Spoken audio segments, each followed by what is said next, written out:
pre-show. Yo, Goodwin, what's going on? TMZ, just getting everything ready. It is TMZ Tuesday. It's good to be out here.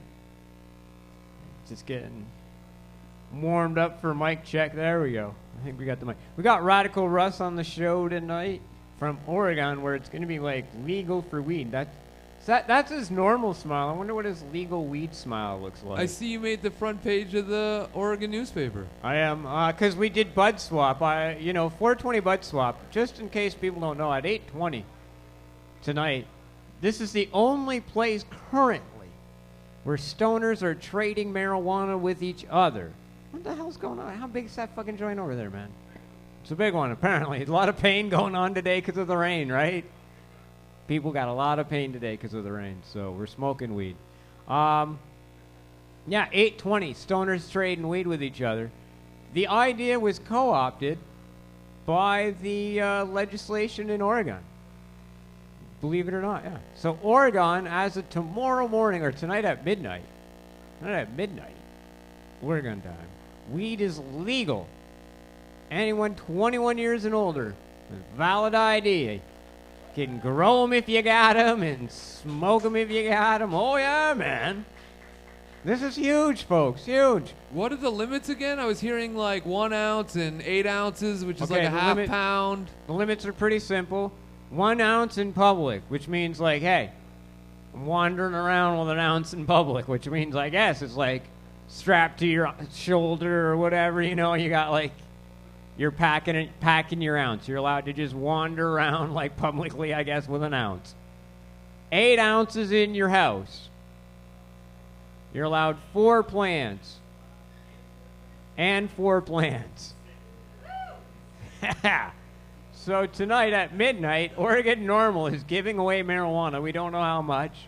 And marijuana seeds. So grow them if you got them in Oregon. But until then, you can swap marijuana with other people in Oregon. They'll be like, hey, man, what strains you got? I'll trade you strains. Got strains? Trade you strains.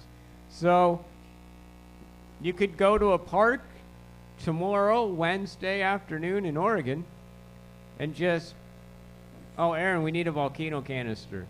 Hopefully it's not a federal park. Not a federal park. State or city park, please.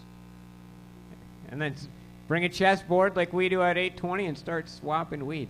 I recommend that you have a moderator, maybe your normal chapter president who's not involved in the trading overseas, so everyone feels like they agree on the swap. So we'll be talking about that at 7:40.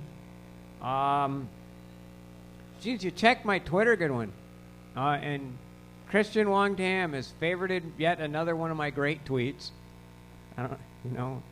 If anybody's aware, Christian Wong Tam's the city councilor here for our ward, they call it. Not riding, not district, but ward. And today's tweet was about marijuana. Where's the one on marijuana? Oh, there's so many there. She's like first thing in the morning. That's how far back you'll have to go to look. But she just recently favored it because I guess she just got to it. There's all my promo for the show. Oh, there, no, keep going. There it is. Remember, T.O. Pauly, Christian Wong Tam, not spam. Christian Wong Tam spoke to marijuana legalization protesters 4/2015 at Y&D Square. Other politicians are just blowing smoke. What do you think, Erin? That's awesome. Yeah, Chris should link the actual footage of her speech because it's so awesome to see her up on stage. She's so eloquent, and her speech was very memorable. Very spot on. Mm-hmm. And today's news, John Tory has thought that he would flip-flop on marijuana and has suggested that decriminalization would be something to do. He's, though, instructed the public health guy to examine it all. So we'll talk about that at 7:20. That's on the show tonight. Mm-hmm. Are you guys going to Peterborough?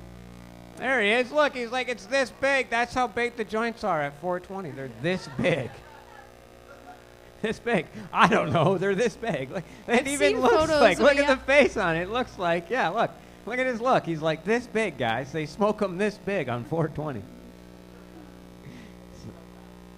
He's not talking about Alan's joint. He's talking about our joint. Alan's joints are like that Longer, big. yeah. Way bigger. Alan does get the photo every year, though.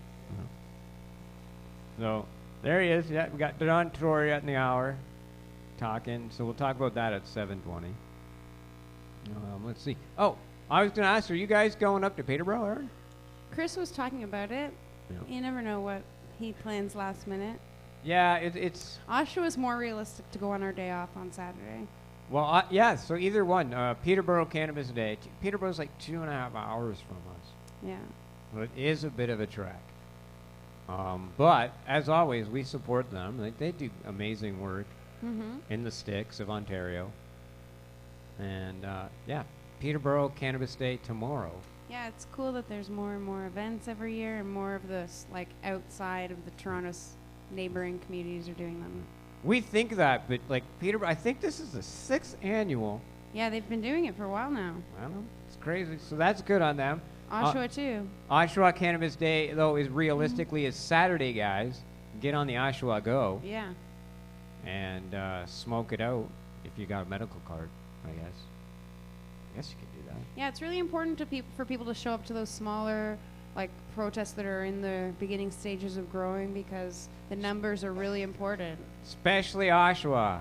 You think it's a bit of a showdown here in Toronto? Yeah, like the cops. The cops are like bring game there. Let me tell you. Unless you have a good turnout, then they leave you alone. Yeah. Or a few guys that are like, you wanna? We're prepared to go. We're prepared to give you a hard time. I mean, the one year when he drove his SUV just like how he drove the sound machine onto the park grounds. He drove and slammed on the brakes and got out and started picking on. You're talking the cops. Well, they always go for the youngest. The youngest. They target the youngest people because they feel like they can intimidate and threaten. And a girl. It was a girl, and they took her bong away from her, and they put it on the hood of their car, and then started dealing with other protesters. And Matt Oliver, I'm pretty sure, ran back and stole the bong back. Pretty certain it was gave it 100%. back to the girl and said, like, go stash this in someone's car or something. And they just left. They're just like, we're going to go. And Matt's like, it's probably for the best. Yeah, Matt Oliver, like, the cop put it on the bong on his SUV hood, like as a trophy of some sort. And Oliver, when the cop wasn't looking, just sort of beelined it over, grabbed the bong, brought it over to the girls, and was like, I think you got, and they left with their bong. Didn't go anywhere. You need guys like that, even though, let's see, the hemp company is hiring next door, by the way. Yeah. We got a sign out front and everything. They seem to be hiring. Seems to be hard times in the hiring department. Well, back at the end of the year and stuff, both VC went through a bit of a changeover, and that happens. Lives change. Make sure you shower before dropping off your resume. Cover letters are important. Yeah. I said, I don't show up anywhere on time. I don't like showering. I asked Zach, I'm like, Zach, punctuality is important. Oh, yeah. So retail experience and punctuality and a good cover letter next door. Right.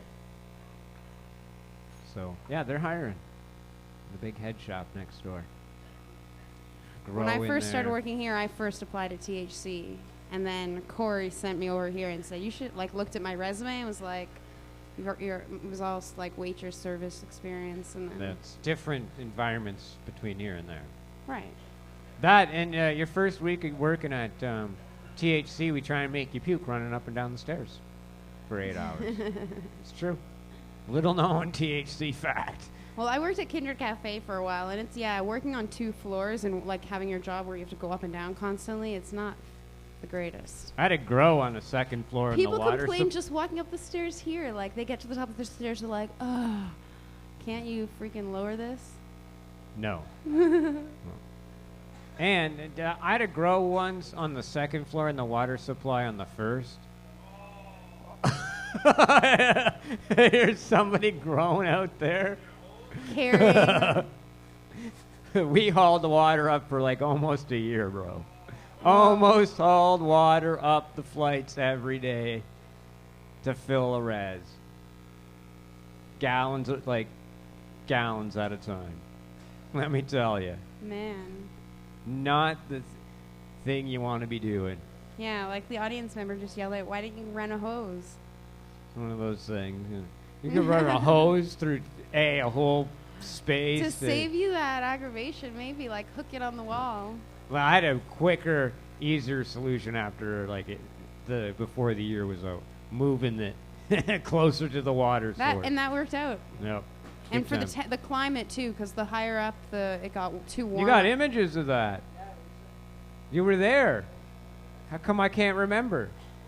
Put it on that in front of the, so we can all see. What's that? Oh, I don't know if we'll see it. A car. There's the cop. Is that Oshawa Cannabis Day with the bong on the hood of the cop car that Matt took back? That was such a fun day. Yeah, such a good day. So if you want to have fun. Yeah, this Saturday hopefully won't be like this past weather weekend, and we'll have like a nice sunny Saturday to celebrate and speak our... Yeah, so Saturday in Oshawa, tomorrow in Peterborough. Mm-hmm. Get on out and... You also found a scoop in the market. That's right. Did you, have you... I'm still waiting for a reply. I've sent in all the requests to the media. There's some stuff going on in the market, by the way. They got this Canna-wide dispensary. I just walked right in there. Fucking, it's like, yeah. Is this Kensington? I was in Kensington. Okay. And I keep an eye on the Kensington. So Canna-wide, good dispensary. Walked right in the front door. They got like, yeah, what's going on? Good to see you. Okay. Very open policy. No, like, show a card, do a happy dance. Now that Melonheads is open and there's more, like, I've predicted, like Vancouver, that we're going to get more and more just street front, open to adults dispensary. Well, they ask for your prescription and all that after, but she's right there. It's like, hey, we're open. You don't have to show a card. Very nice. Yeah, what is this? But then there's this. Oh, I was asking you. I'm asking you. Cannabis culture. It's called, there's a 324 Augusta. Blints and Bongs. It's called Blints and Bongs. Huh. Blints and Bongs Cafe, it says under it. Yeah, cafe at Augusta and College. And they just they're remodeling. It says originally it says remodel. One of those High Park treasure hunt cannabis See? posters there. They got quite a bit. And so it says on there, under new management renovating. And that was what was put out front. Wow. So we snapped a shot of it. I shot one of How close is that to Hotbox Cafe? They're at Augusta and Nassau. It's within walking, yeah. Like a couple blocks. Yeah, easily. You can easily walk to it. Whoa. You can walk, especially walking through the market this time of year. You can basically get high at Hotbox and still be super high. And you could not quite exhale, but it's not exhaling distance. Depends on how big your lungs are, I guess, and how quick you walk. But it is close. Yeah, that just the address when you say that sounds very close. Within 100, I guess. So is this like a new CC Toronto? I don't know. I'm asking you. You're the guy. You're the CC expert. Give them a call. Get them on the phone. I'll text Jody. Yeah. I texted her too. we want. You text her too. We know. We need to get an answer out of the owner. Is it a legit or is someone ripping it off? Well, Jody has been posting over the last 3-4 days that she's looking for franchises and investors, and so this might be a new cannabis culture Toronto. I don't know. Because I get around, I'm fucking newsworthy. I know what I'm talking about. Dude, I see all kinds of stuff when I'm on my bike. It's crazy. I saw just today someone we're doing it's end of the month moving day, and they clearly wrapped it all up nicely and put out some IKEA furniture. It looked brand fucking new. There's a kid house, a doll house. I was like, Jesus. Full wood, all wrapped up. Find the weirdest things when you're on a bike.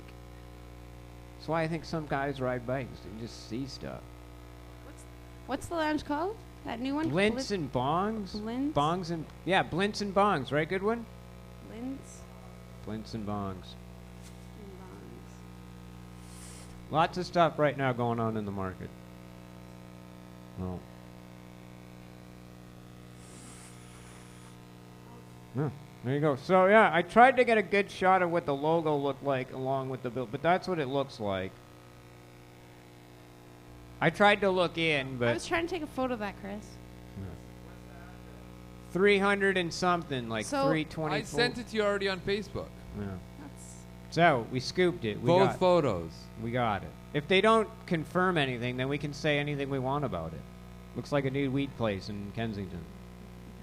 Unconfirmed reports from Cannabis Culture say, right? Well, it's TMZ. We got to go with what we know. We know clearly they're logoing up a new store that's under renovation. And it's not a store, Chris. It's cafe? a cafe. It's a cafe. I looked in. It's a full-on cafe. And Naomi tipped me off that's a store, to this. But yeah. Naomi knows even more on this. She says it's all-day breakfast. She's got a coupon or something for all fucking day breakfast. All day breakfast? Ooh, all fucking day that breakfast. takes you back right, to Naomi? the Kindred days. No, all day breakfast. Like, I'm going to stop you hipsters right fucking now. All day breakfast is 2 fucking greasy eggs, some bacon that is like way crispy. Yeah, you know, way crispier than it should be. Yeah, swimming in a bit of grease and white fucking toast. And it should be under $5 fucking. That looks pretty official. Hey, it does look quite official. Give those back to Naomi. They're good for meals or something. And see, there's Cannabis Culture right on their business card. Yeah. What the fuck is that? Or people, Goodwin, they've cut you out. They have cut Goodwin's out. They're going to try to compete with me? That's what happens when you say, Goodwin, that's what happens when you say the 2 following things. I'm ashamed of you, and that more importantly, and this will be the quote of the year, Mark Emery ruins everything. Remember when he said that on the show? You said that on the show. Who said that? You said that. I don't remember saying that. 100%. We were going over the history of London 420, and your quip was, yeah, Mark Emery does ruin everything. That's coming back to bite you in the ass. Out of context. Now, all of a sudden, look what he's up to. It's a good thing it's the market. We know people there. Yeah. Market's hard to do business in. Well, yeah, the Hotbox Cafe has been there for a long time. They moved locations, but they're on Augusta, right? So it's no, they're on the same street as them. They're on the same street. Yeah, that is Augusta. Interesting. Yeah, just down the street. Well, most people. I'm sure another vapor lounge could survive within easily. the vicinity of Vapor Central, even like Chris. I think Kensington should have a couple in there. I think they should be all over the place. There should be like 10 between Hotbox and. Right. And just stumble between them all. It's the market, after all. If you look at the market, people wrongly presume the market. In the summer, they go there and it's packed. Fucking, you go to the market in a middle January day, nobody's there. And even late at night, it can get pretty quiet and dead in the market. Oh yeah, late at night. And late at night for the market's like 7:30 when the punks come out to play. Right. As soon as it gets dark, it kind of like people put up pull down the garages and pull all the windows and everything. It's like shut down. It's shut down except for the after-hour illegal booze cans. Exactly. That's what's open. Yeah. The punks have ruled the market for a long time. So it's interesting to see. Yeah, that's very interesting news that you've had. Yeah. Naomi tipped it, and then we went and... We got like 30 seconds to the opening, but I say we call that number on the card. I say we call Cannabis... I say we just call Mark. You got his phone number. Call him on his cell phone. I could, but let's call this number first, the actual thing we found. No, I want to find out from the headquarters what's going on. The headquarters. Get us the headquarters. Because we can say anything we want about it now.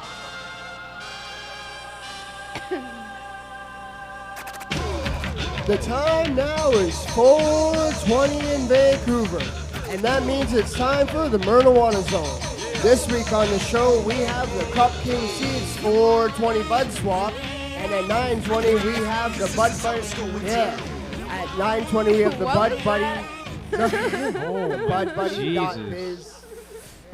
Hold on. All right, give him Wait is right. Sorry, guys. Here you go, Mernagh. Have a good show, guys. Okay, last week you pitched a perfect game. This week you're just like, whoa. Oh, Who Cares Gets Doped was talking to him, too. You just walked right over there and distracted him by talking to him. Do you want to try that again, Alan? He'll get it at night, for the Bud Swap at 8:20. Here you go. Try again, Alan. Take 2. The time now is 4:20 in Vancouver, and that means it's time for the Mernahuana Zone. This week on the show, we have the Cup King Seeds 420 Bud Swap, And at 9:20, we have The Wait Is Right. We have a special guest from Oregon calling in, so have a good show, Erin and Matt. Perfect. That's excellent. You did a good job. They call me Mr. Negativity. Yeah, sometimes when people are on the mic, Chris and I are, and I'm guilty of it too. Chris and I are always like, you have to project. He mumbled that at the beginning there, but, you know, second take. My sister is very mumbly on the phone, and I, like, sometimes just can't even get them to speak clearly. People are too tired of, what can you do?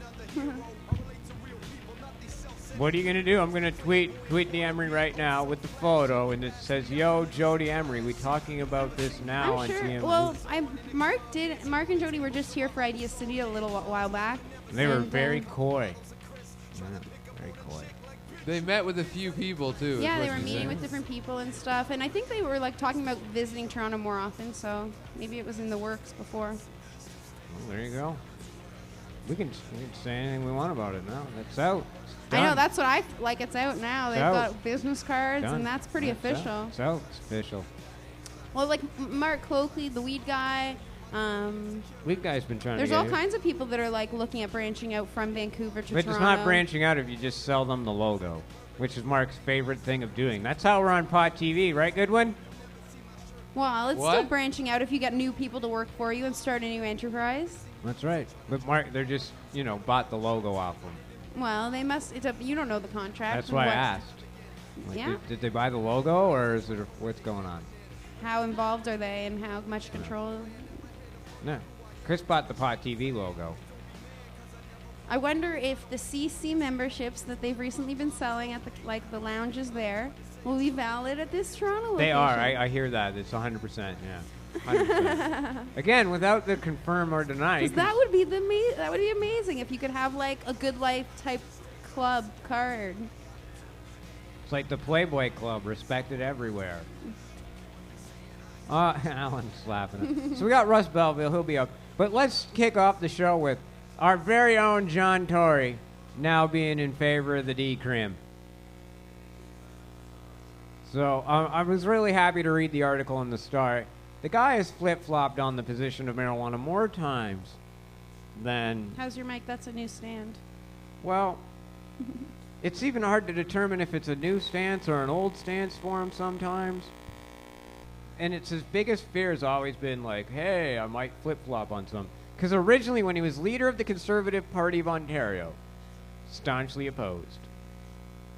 When he was before that, he was in favor, kinda. And then really long time ago in his youth, when he was a pot smoker, he was in favor of legalization. Now he's back to being decrim guy.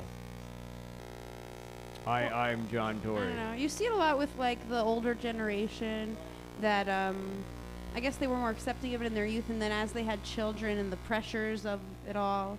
And the weed dealer stops returning their call. That guy stops selling weed to them. Well, I think it's also the pressure of like what other people, what other parents, what other people are judging you of doing. So, Right. Everyone starts to think it's a bad thing. Yeah.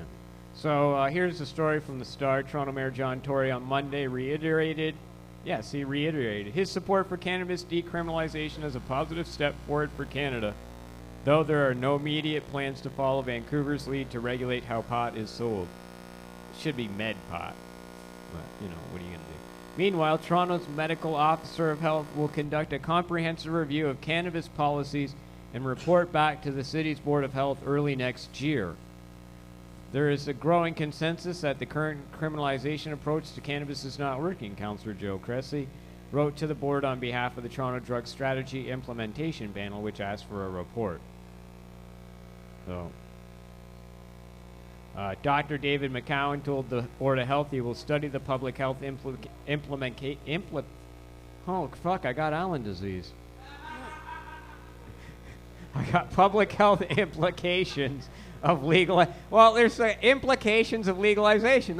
Say that a bit fast. Implications of legalization, regulation, and the current criminalized approach in other jurisdictions, as well as reviewing existing research.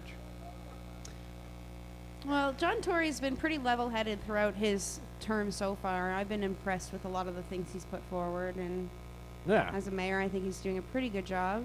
And the guy's just like been asked to write a report. So he seems like a pretty like rational thinking person. And it's just a report. It's just like, give me a report on it. And the fact that the police chiefs are both like kind of on our side. Yeah. Former and current. Well, it'll come up to this young Dr. David McCowan to like write something good, basically. Like write us something good, man. And all the reports we have are like... It's funny how it's shifted to our side, like the majority. More people are thinking that this is the right thing. Well, I think if you look, we saw last week on the show, we talked about how media was where it was at in 2002 to where it is now. It's amazing. Like even Chris was talking, I don't know if it was on this show or the CK podcast or something, but Chris was talking about how he was writing with the Ottawa Sun reporter or whatever about the Buzz On Cafe. And after the article came out, I was surprised at how much Chris was quoted in the article. Like a lot of it was Chris's quotes. And the author wrote Chris saying like how he was supportive of all we do. So it's really nice to see. We get and then I think that's where legalization has taken hold. I mean, it's taken us a long time to get there. Let's make no mistake. We've been protesting in the streets for a long time and having good times about it. But we finally have worn people down where they accept, and all the immediate attention we get has generated enough breathing room for people like Christian Wongtam to come out to 420. And people like John Tory to like, oh man, I really do want to support legalization, but everybody who hangs out with me might not, I think. And now he's like, okay, well, let me test the waters, and it's kind of tough. Well, the more people that talk and come out of the closet about it, the better. And I think we're normalizing it all the time and making it more accepting. So agreed, and I think it's a good place to have a rational discussion. I don't think Vancouver had any rational discussion on the issue of marijuana. None at all. None at all. And when you have the list of speakers and... So hopefully Dr. David McCowan gets to do the following. He just takes off for a couple days and goes to Colorado. And that's what ends up happening. That's where I think this may end up. Well, I went to Colorado. I talked to their guy at Health. He told me this. Or he picks up the phone and he's like, hey, I'm Dr. David McCowan. And he contacts their Board of Health. And their Board of Health guys like, this, and this is going on about pot here. We haven't found any real problems. Here's some of the other issues. And he talks to these people just by picking up the phone. I read a bunch of stuff, spoke to my colleagues in the industry. It often happens. So we can only hope. The last report on medical marijuana inhalation facilities, i.e. lounges, was very favorable to us, I thought. So. Yeah. I think that they're like everyone, like Justin Trudeau and most people, everyone's questioning how it's going to play out, how we're going to actually have a market that people are happy and comfortable with. Well, it's going to take a long time to get that going, to actually get all the kinks and bugs and like anything that gets launched. There's a lot of work ahead. Mm-hmm. I mean, we know the bar's been set too high. But one of the things that's missing, it's missing in Oregon, it's missing in Colorado, Erin, and it's now being talked about thanks to us, yet again. But crazy enough, because Ricardo Baca, the editor of the Denver Post, was in here at Vapor Central. He sat there and he's like, we got to get some of these. And the next thing you know... Well, like for years, people from California, Colorado, they've been coming here in awe. And they're like, this is unfair that we don't have this. Even more unfair. You guys have had this for so long and you're not legal yet. How come they're not at this point? It's because of people like you and Chris Goodwin and the hash mob and just openly defying the law that's set the standard. Because back in the beginning, people didn't think these kind of places could survive or last. Yeah. So now you got the headed normal. And this is the thing. If you look at, we did the story last week with Mason Tabbert, and he's going to try and get an ordinance passed so Denver can get vapor lounges. But he suggests they would go in where alcohol's being served. Now, no offense to Mason and the Mr. Tabbert. The guy's genius. Like, made pot legal there. That said, you can't combine boozing and smoking in the same venue, in my personal opinion. Well, even in Amsterdam, it's similar, right? No, you don't. They let you smoke. You just can't buy it without alcohol. No, you can't buy alcohol in a coffee shop. Right. Right. You're not allowed to sell both in the same establishment. Exactly. Right. But they don't care though that you can smoke a joint at a bar. Drinking? No. But you're just not allowed to. The proprietor can't sell both drugs at the same time. Right. They have separated their drug industry. Right. My suggestion, though, is that there are two kind of different establishments. Is one, this is a pot smoking place. It's got a different clientele than the clientele that go to a bar. Not saying that, hey, I need a place to smoke at a bar. That'd be okay. But the call is to have for both. Well, even now there's bars that are kind of accepting of cannabis. You can go and smoke out on certain patios in the city. Yeah. So let's see what the guy from marijuana lounges, yes, but let's have our own places. That's from Alternate, and this is from Keith Stroop from Normal.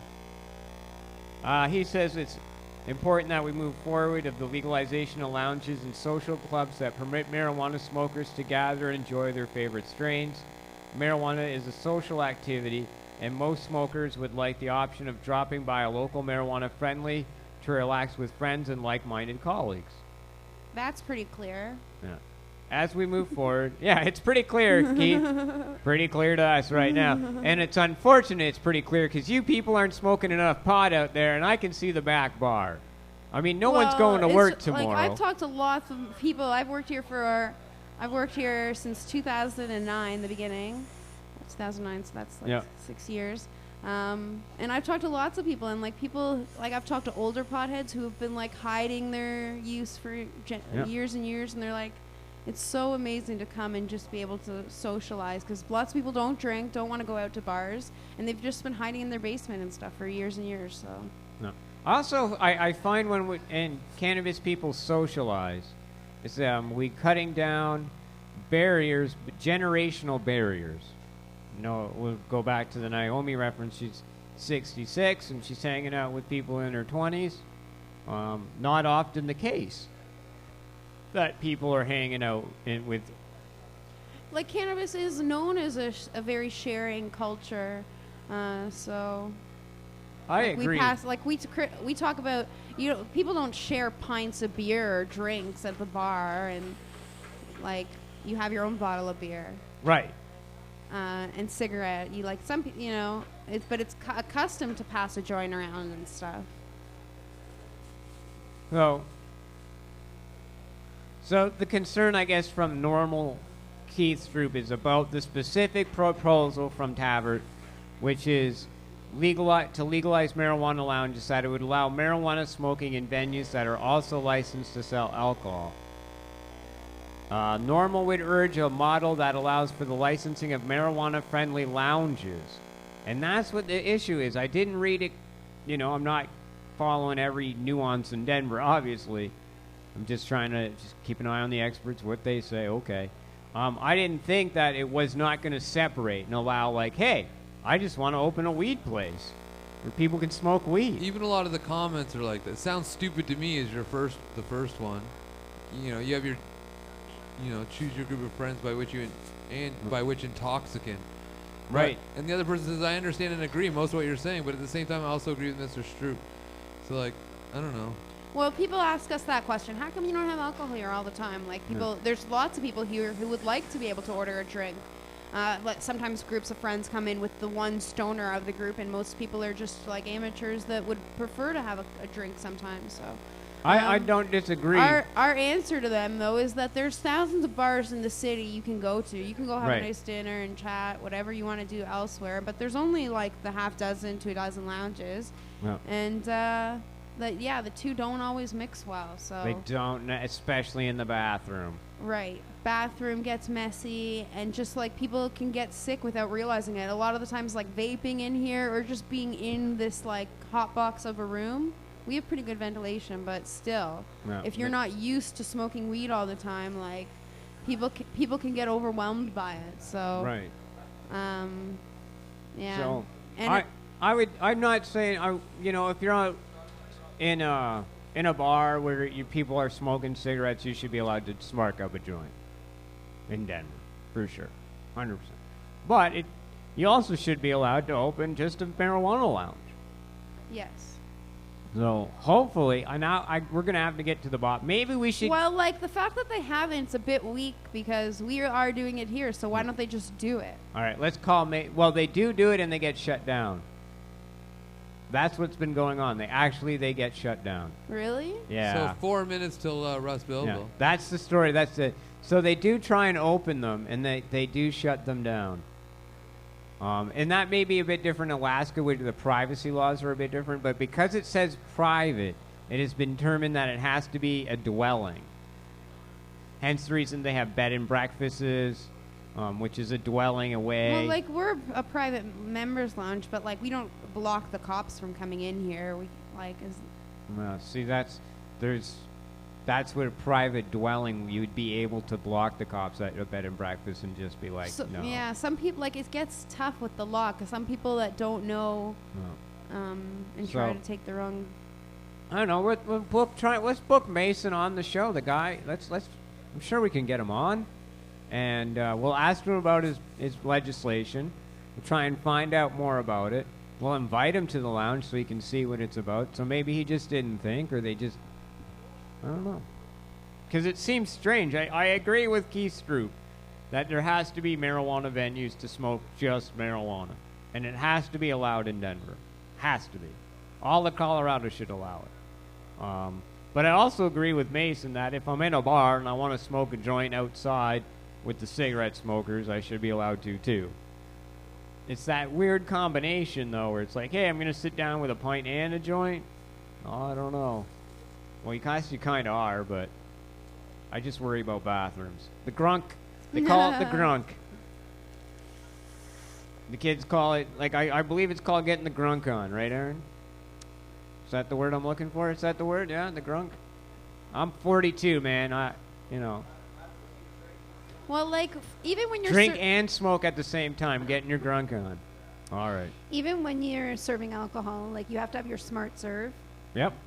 So you're trained to, like, detect someone's tolerance and behavior based on how they speak to you and how they carry themselves. Even here, like, we can tell if someone's wobbling up the stairs before they come in. We'll kind of know, like, that person's not getting past the front door. Yeah. We're not going to let them come in for service because they're already beyond the point where it's accepted. So because the next thing they know, they do smoke that joint, and like once you smell like a joint, you'll probably get one drink, and then the server will say, "Sorry, I can't serve you anymore," or something like that. Yeah, and then you got to have the server paying attention because, man, that guy just smoked that joint, and then the effects are going to kick in a lot faster than, hey, I served you a beer an hour ago, you should be okay.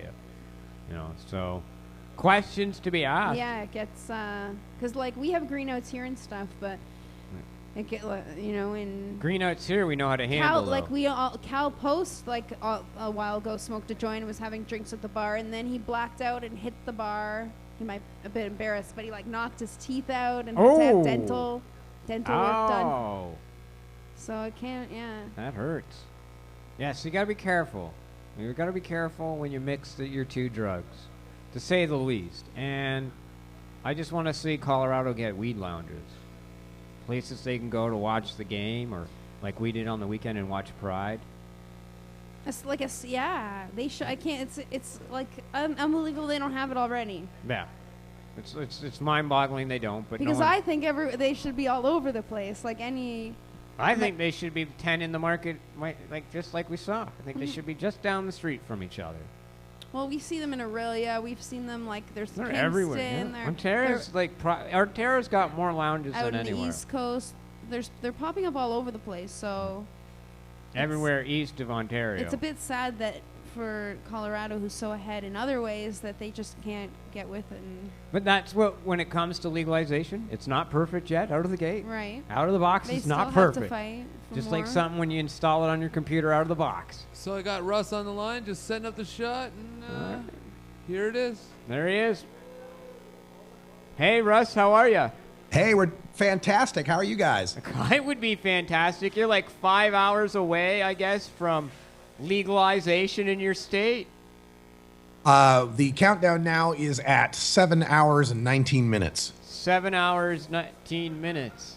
I'm glad you got a ticker there going, I see. Yeah. Oh, yeah. We got to have absolute accuracy here. You know, they put a leap second in on us today. Those bastards had to stretch prohibition out one more damn second. I saw that. One more second before you guys get full on, boom, we're legal. And we had you on the show the night pot became legal in your state. It was great to have you on there, and you were working your ass off. You seem a lot happier tonight. A lot happier, so it's good to talk. It's a great day. It is a great day. I feel excited for you. That's how excited we feel.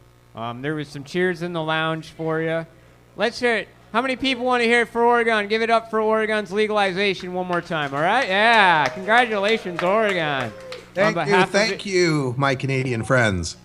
And the best thing is, just so you know, you've touched our hearts, Oregon. You've legalized on Canada's birthday. Is that on purpose? You know, why not legalize on Canada Day? Why not?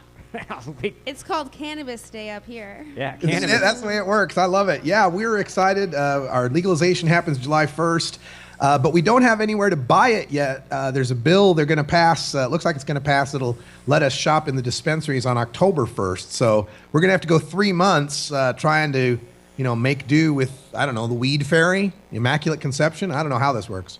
Okay, so in 2003, we had that weed fairy issue here in Canada, too. Imagine she does appear, believe it or not, and your friends have it. One of the things in the law was that you can give marijuana away, correct? Absolutely. Any adult may exchange up to 1 ounce of marijuana, up to 16 ounces of edibles, up to 72 ounces of liquids with any other adult for no consideration, which means no buying, no selling, no trading, no bartering, no promising. You just have to give it away. So we are going to tonight at midnight. That's what we hear. Now, That's I awesome. can't trade, say, my cannabis cola drink with someone else's weed. I can't be like, hey, I want that, bud. Here's a cannabis There's drink. no bartering? There's no bartering? No, but you can say, hey, here's a free, absolutely for no consideration cannabis drink. And the other person can say, why, thank you. And here is a free, absolutely for no consideration bud. Just as long as you're not trading them for each other. Oh, see? I love you guys. I love it. Okay, question number 2 then. Are you going to take like a chessboard to a state park and trade weed with random strangers? Not random strangers. They do have to be adults 21 and over. They just reaffirmed that we're going to keep the part of our law that maintains a felony for distributing marijuana to minors. We did have a senator that said, hey, if we're going to treat it like alcohol, the penalty for getting alcohol for minors is a misdemeanor, but that was a bridge too far for a lot of the legislature. And so, yeah, you got to be real careful. You're not handing it to someone under the age of 21 or, there's a possible felony charge there. Okay, so check their ID before you give them the cannabis or Yes. infused drink. Okay. So are fake IDs a common thing? Or fake IDs. Because I must imagine the 18 to 20-year-old bracket is very popular as well. Yeah, as usual, cannabis consumption everywhere is, very popular from ages about, 16 to 25 is your big, demographic there. So it's problematic when you legalize for 21 and over. You're automatically cutting out, everyone from 18 to 20 who can vote for president, buy a gun, rent a car, but they can't, serve in the army, but they can't, smoke a joint. That's problematic and something we do need to fix in the future. But, the realities of politics was, there was nobody who was going to get 18 passed anywhere. So we had to start with 21. We'll show that it's no big deal, and then people will ease up on it, and we'll be able to change the laws further. Well, that's what we were explaining, that all these laws, now that you've made the big headway, there's still tinkering ahead to be done, correct? Oh, yeah. I like to say we're moving from legalization to equalization. We're at the point now where the Civil War is over, but we're in the middle of Reconstruction, and we still suffer under Jim Crow laws. We can still be fired from our jobs just because we smoked weed on the weekend and failed a piss test. We can still have our child custody messed with by a vindictive ex because we smoked marijuana. It's still against the law to sell any guns or ammunition to people who are known drug abusers, and that includes marijuana. There are so many ways in which we are still discriminated against that this is just the beginning. But at least now when we're fighting for change, we're fighting for it as citizens rather than criminals. Right. And that's a big game changer is that, just having that stress off your back. You've been able to make it much further. The major battle's been won. Now it's just sort of some small fights and things to fix in the years ahead. What about vapor lounges? And we talked about Colorado not having vapor lounges. That could be on their next ballot initiative. Oregon, do you have a place where people can just go and pay $5 at the door and watch maybe a sporting event or a movie and smoke marijuana with their friends that they brought to the venue? It looks like we're going to have that. It seems that at least within Portland, Multnomah County area, they're pretty progressive, and they recognize that, you can't just force people to, smoke in their homes. They're going to want to be social, and it's actually in the public good to provide them a social place to use rather than sneaking off to a corner of the park or, hiding in a back alley. Let's bring it inside. I think what will happen is that it will not be co-located with any sort of alcohol sales. I think there's a concern with mixing the alcohol and marijuana, and it does contribute to greater, DUI possibilities for alcohol drinkers when they do smoke pot. So I don't think anyone wants to combine that right now.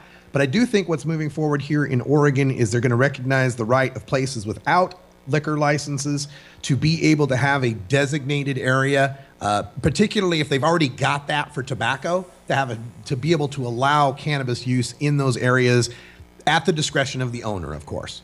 Wow.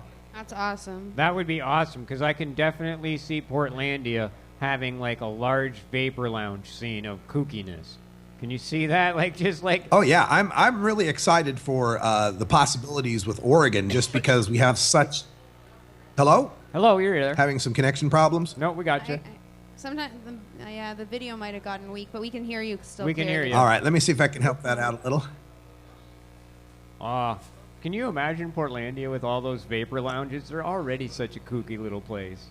Well, like I said, it's unbelievable that it hasn't happened in Colorado, so it's exciting that it's already, Oregon would be the place to visit if they had places to smoke the weed, because right now, wait until October, there can't be a place to buy it. Yeah. And another thing that people need to be really careful about is that Oregon legalized, but the federal government didn't. And about it's over 60% of Oregon land is actually federal land. So like national forests, you got to watch out, because if the park ranger busts you with weed, he's going to give you a federal charge. He's not going to give you, he's not going to let you off because the state made it legal.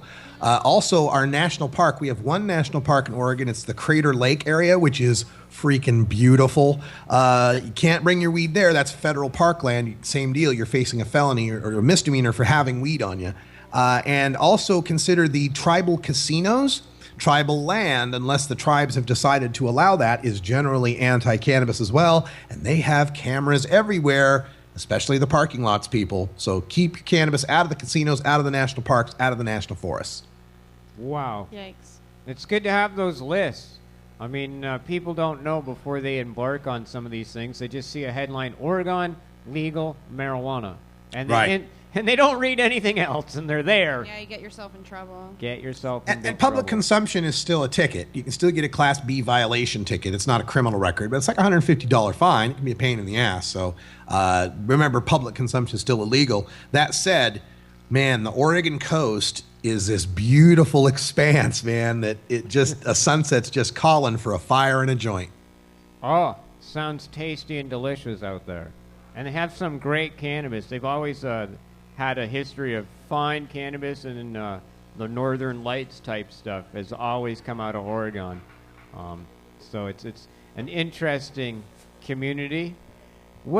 Talk to me about your webcast now. Is it going to be a more weedy webcast starting July 1st, or are you just going to keep it, as is? No, I think it'll continue as is for the main reason that my show, the Russ Belville Show, is largely focused on the politics and the culture of legalization, and we've only gotten 4 states legalized. There's still 46 yet to go, and that's where the story starts to shift, is these other states. Nevada will be on the ballot in 2016, Ohio may be in 2015, Arizona looks like it's going to be on for 2016, California, and then we have outside shots at Maine, Massachusetts, and maybe even Rhode Island. So that's where the fight shifts. Until we get all 50 states legalized, I don't see my show changing much at all. Okay.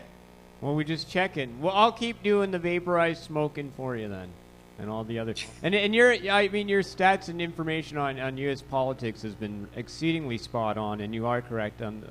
It's hard to keep track of the number of states that the battle is going on. The Ohio battle has been going on for some time now, and they still haven't been able to really make a headway.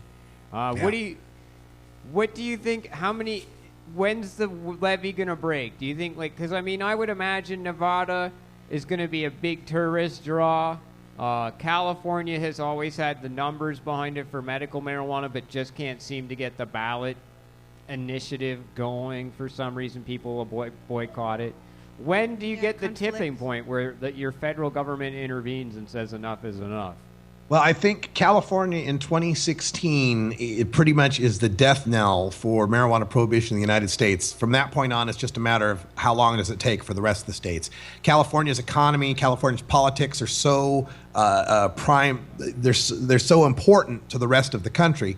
California's like the 8th largest economy in the world if it were its own country. So how it goes changes a lot about how the nation goes.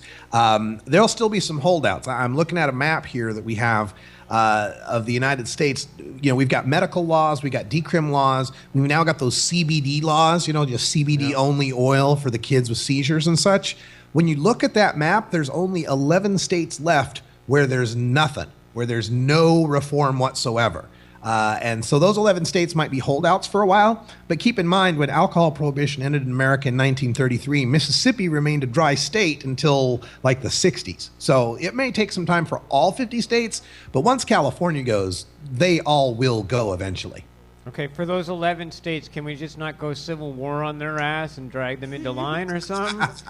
A lot of them are the states that are very sparsely populated. Idaho, Wyoming, the Dakotas, North and South Dakota, Nebraska, Kansas. And then you've got the Rust Belt states, Indiana, Ohio, Pennsylvania, West Virginia. But Ohio and Pennsylvania are likely to flip pretty soon. I think our big fight remains in just those very empty plains kind of states there in the Intermountain West. And you know how you have the same situation in Canada, right? Just geographically, that's going to take a while. So now, question about tonight, because we just got back. How much cannabis is expected to be given away at this thing? Well, I, as an adult, am only allowed to legally carry an ounce. So that's all I will have on me. But I've encouraged everyone else who's an adult to also bring their ounce. And if they're a medical marijuana patient in Oregon, they're still entitled to carry 1.5 pounds. Yeah. So I've heard of dozens of medical marijuana patients who may be showing up, each with 1.5 pounds. So we'll see. That's wicked. We gave out close to 4 pounds this year at 420. And that was our biggest yet. So it is, now that it's legal, you kind of have to play by their rules, too. You're like, I agreed to all this. I'll now only just carry an ounce. I used to carry 2, but... Well, one good piece about Measure 91 is it also did a lot of depenalization. Up to twice the amount that's legal is still only a ticket. So you could carry up to 2 ounces and just get a ticket. Okay. And up to 4 times the amount is just a misdemeanor. So if you want to risk a misdemeanor, you could carry 1/4 pound. No, so as long as you have your fine money in your pocket, and your weed in the other, you're okay.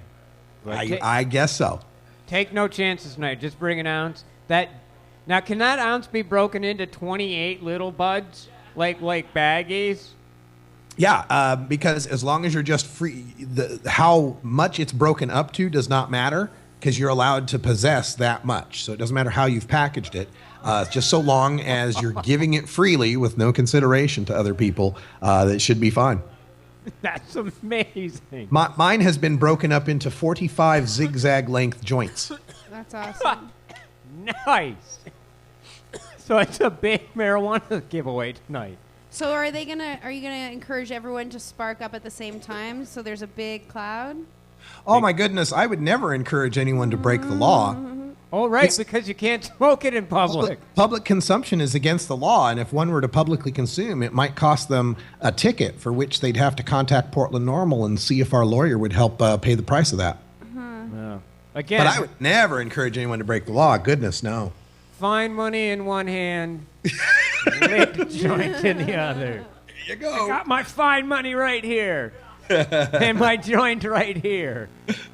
There it is. Okay. There's my 45 joints. Nice. Those are well rolled too. Those are nice looking They got joints. filters, little smoke nice. Filters and Yep, everything. yep. It's a Dirty Girl, by the way, a 20% THC strain. Nice sativa. How long? I think it's a cross of Girl Scout cookies and Trainwreck, if I remember correctly. Girl Scout cookies crossed with Trainwreck. Very nice. What's some of the more popular strains in Oregon? I can tell you what I like. I like more sativas. I like the hazes that we have up here. Everything, Pacific Northwesty is kind of buzzy because it rains all the time, we need something to keep us up. When I travel down to California, go to more Southern California, it's all about the OG Kushes. I love that stuff. And Girl Scout cookies is still very popular. So I think those would be the hot ones right now. All right. So those are some of the strains that people might be finding out there then. Yeah. Now Anymore, genetics now have kind of traversed the country so much anymore that what's being grown is more people's regional taste for what they like, more so than what's available to be able to be grown there. Agreed. Speaking of growing, tonight there's also somewhat of a seed giveaway, it's my understanding, correct? We'll be giving away some cannabis seeds, help people out. Yeah, what's happening with that is there's one of our local medical marijuana gardens. They're called Stony Girl Gardens at 9 a.m. tomorrow at their Clackamas location. It's a suburb that's south of us here in Portland. They'll be doing a 9 a.m. to 9 p.m. seed giveaway. Nice. Yeah, and we may have some seeds tonight at the Burnside Bridge event. By the way, that's hashtag Burnside Burn for the event. Burn. Yeah, so we might have some seeds for people there too. But tomorrow, a good chance to get seeds. Because you can start your 4 plants, you can go home, get your seeds, germinate them, get your 4 plants growing, as long as it's hidden from view, correct? Right. The growing has to take place out of public view. You got a backyard with a high fence, you should be fine. Although, a lot of people up here in northern Oregon would rather grow inside. You have so much rain, you have problem with mildew and molds and such. Plus, in an urban setting, more likely you're going to have neighborhood kids, teenage punks jumping the fence and, ripping you like it's happened to me a couple times. So I know a lot of people are growing indoors out here. Southern Oregon, on the other hand, that's more the north end of your Emerald Triangle area. And the outdoor growers there are legendary for getting, 15, 20 pounds off a plant. So they'll be doing a lot more outdoor growing there. Nice. So there you have it, some inside dope on Oregon growing. Now, I saw the news. Is it the newspaper, the Oregonian? Is that the local newspaper? Have they gone to pot too, like the Denver Post yet? They don't have a separate byline for it yet as like a separate masthead in their own, website like the Cannabis is in Colorado. But they do have a beat reporter. Her name's Noelle Crombie, who's been reporting on marijuana issues. And I wouldn't be surprised for them to do that and have a dedicated marijuana section. I wouldn't be surprised to see that at all. Is there enough? Do you think is there enough of an industry to support the advertising behind all that? I think there will be, in part because we don't have any sort of tied house or vertical integration rules with our licensing, and we have 4 different types of licenses. Unlike any other state, we have producer, processor, and retailer, but we also have a wholesaler license. So that opens up a lot more opportunities. The licenses only cost $250 to apply for, $1,000 a year, although that might become tiered in some sort of fashion. So the larger your grow, you have to pay some extra expenses. But generally speaking, it should be easy for entrepreneurs to get involved in the Oregon recreational marijuana program. That'll take place in 2016 when all that licensing happens. And I think we're going to just crash the price of marijuana. We're gonna produce so much marijuana, the price is gonna go through the floor. That's gonna drive the prices down all across the nation, and further, force these governments to have to address ending their prohibition in their own state. Well, driving the prices down is critical to all of us. I mean, let's remember, marijuana has been artificially increased by something called prohibition, and the marijuana person's willingness to potentially get caught and go to jail. That was what the inflated price was for, I'm sorry to say. Therefore, in a legal market, there should not have that inflated prohibition price. So I encourage you to drop the floor. And my question then will lead into this. How has this impacted the medical marijuana patients in the state, or has it? Well, there has been an impact in that the legislature decided it needed to address some of what it felt were problems with the medical marijuana program. The number one of which was a feature we had called card stacking. The way our law was written is that a medical marijuana patient can have 6 plants, mature plants, and 18 seedlings grown for them by an independent grower. That grower could grow for 4 patients, but multiple growers could grow on the same land. So what happened is we ended up having a big headline that broke last year about Oregon's largest medical marijuana garden serves 104 patients, and none of those patients are from Oregon. Oregon's the only state that doesn't have a state residency requirement for its medical marijuana, although I think that's one of the things they're changing. And so it was 104 California patients. So that was a marijuana garden with 624 mature plants producing pounds and pounds and pounds of marijuana. And that was seen by the legislature and the people who hate medical marijuana as excessive and bound to lead to black market diversion and a big problem. So the changes that have happened to medical marijuana in the bill that was just, I believe it was just signed today and it's headed to the governor's desk, is no more card stacking. A medical marijuana garden that's being tended in a residential area is limited to 12 mature plants, no matter how many patients. And one in a rural area is limited to 48 plants, no matter how many patients it's serving. Now, I understand for many people listening to this, they'll hear, oh, gee, only 48 plants? And kind of like shrug. But for a lot of these gardens that were, had 96, hundreds of plants, they're having to cut down on their production. It's grandfathered in, so if you already had a large garden, you could keep twice that much. But as soon as you move your garden, you have to go to the new 12 or 48 limit. So that's probably the major change that's happened to medical marijuana. But the program's still robust. People can still sign up for it. There's still plenty of dispensaries to shop at. Compared to what's happened to Washington State, I think our patients got off pretty good. I was checking because, Oregon has a very similar program to the Canadian medical marijuana program, as you may have just heard. Yes. Designate.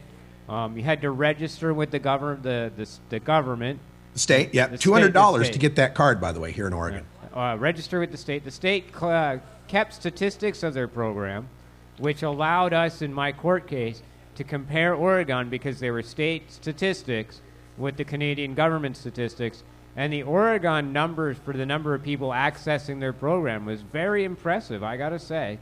And do you think that also led then to legalization, as you had so many, not like a large number, but a good, I would say, respectable number of people accessing medical marijuana opened the door to legalization?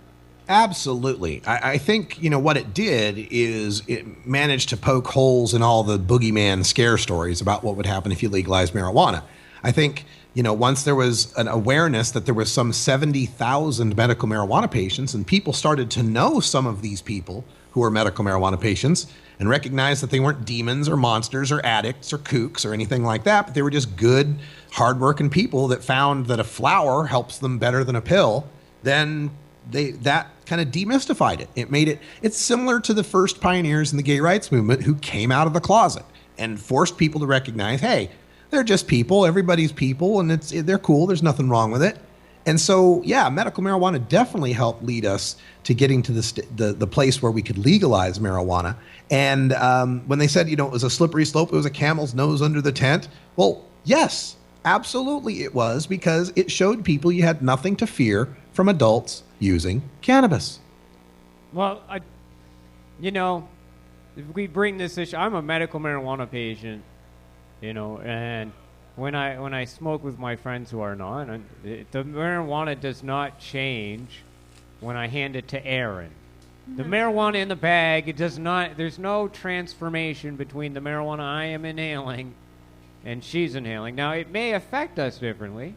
I'm getting a lot less pain issues and what have you. Erin's, I don't know, how is this marijuana affecting you? I obviously am a recreational user, so I just get pleasure out of the inhaling and the culture of it, and I like it in my daily use. And we slowed her down a bit with the weed, I think. You know, and I was always a guy that could never get to sleep. My brain, it wouldn't turn off. I'm always thinking. And once I became a regular cannabis consumer, I sleep like a baby. I hit the sheets. I'm out, man. I sleep so wonderfully. Is that medical use? I suppose so, but why does it matter? Like you said, man, when I'm hanging out in a joint circle with a patient and a Rastafarian, it doesn't magically become pot and then ganja and then medicine. It's the same thing, you know? So we should treat everyone equally regardless. I like to say, you know, some people say all use is medical. Okay, that may be true, but as far as I'm concerned, all use is none ya. It's none ya business why I'm using it. It's a plant. I'm not hurting you. It should be legal. Right. I agree. I'm not going to disagree with that one at all. And Erin had a question on how long did it take you to roll those joints? Yeah. I have one of those little cigarette roll machines. And so I sat down. I was watching the episode 2 of True Detective on HBO, so it had to take about an hour. All right. Not bad. Well, that's Yeah, I saw that tweet earlier today. It was like, today I learned that 1 ounce of marijuana totals 45 zigzag joints. nice. See y'all at Burnside Burn tomorrow. That's right. Burnside Burn. And that's the hashtag. And don't forget, take photos so we can see. Oh, yeah. I'll be streaming live on the 420 Radio main page. You'll have to click the RB button to get to the second channel, but I'll be streaming live. Well, I guess we'll tune in right from here from the lounge. Awesome. We can do that. We can watch this. I'm kind of curious to see how it goes. I always like watching in the live stream. So, well, let's see. Oregon, we got you covered. One quick questions, a couple, let's just do the U.S. political election while we have you here. Rand Paul is out collecting fundraising money from weed heads, I guess, Republican. Yes. What's going on there? Rand Paul, the Marijuana Policy Project, just did a release of their report card for all the presidential candidates. And out of the 22 that are either running or rumored to be running, he got the highest grade. He got an A- for his stance on marijuana legalization. It's not surprising that he's courting marijuana industry money. He's a co-sponsor of the Carers Act, along with Senator Cory Booker and Senator Kirsten Gillibrand. That's the act that would, open up medical marijuana. VA would be Veterans Administration doctors would be able to recommend it in the states where it's legal. So that he's going for that money isn't surprising. That it's happening, though, is a major watershed moment in our history where marijuana money actually becomes important. The lobby, the marijuana lobby, actually exists, and it's only going to get bigger from here as more and more states' industries start to take root. So we can see more of these candidates. I expect Bernie Sanders to make a very strong pitch toward the marijuana legalization community. As far as the rest of the candidates, there's some of the Republicans that are kind of, I wouldn't support legalization, but states' rights, if they want to do it, if they kooky hippies in Oregon want to do it, fine. And then others like Chris Christie are just adamantly, we're going to reverse legalization if I become president. So yeah, he's like threatening the army or something. I don't know how. He's like, I'm going to invade Oregon. Yeah. Bring it, Chris. Bring it. I tell you, once Chris comes across the Burnside Bridge and hits Voodoo Donuts, he's stuck there. He ain't getting out of Voodoo Donuts. Well, there. I can just see him. He's got a tank, leading the tank brigade, invading Oregon. Donuts. Yeah, donuts. That's unfortunate that Chris Christie is. It'd be really scary if we had that kind of backtrack. The man's got a hard-on against weed. Yeah, sure does. It's weird. So that is what the U.S. presidential. I mean, it's a long way off. Your elections go forever. Already getting all of the candidates lining up and doing all their campaign swings, heading out to Iowa and such. Right. Bernie Sanders. Have you had a chance? Have you interviewed him on your show? Have you spoke to him? I mean, he's like pretty far out there, man. Yeah, I've never had a chance to talk or interview with Bernie Sanders, but I followed his politics for a long time. I used to have a political talk radio show on XM Satellite, and he's an independent out of Vermont, and he's often referred to himself as a democratic socialist, which in America plays like, oh my God, communism is coming, but to a European would be like, oh, you mean like sensible social policies? Okay. Right. And like health care for people. Oh, crazy. Yeah. So, yeah, he grilled he was responsible for the grilling of the DEA on that. Oh, he was very good on that. Yeah. So he doesn't have a chance of winning, though, right? Well, it's surprising. He's actually catching up with Hillary Clinton in a lot of the polls, within 8 points in New Hampshire right now, doing far better than anyone expected, and drawing huge crowds, thousands of people coming to see him, driving hundreds of miles across Iowa and other states to hear him speak. So I don't know. You know, there was a time in 2008 when Hillary Clinton was the inevitable candidate, and there's no way some senator with a funny name that no one had ever heard of could possibly beat her. So could it happen again? Except this time, instead of Barack, it's Bernie. Bernie.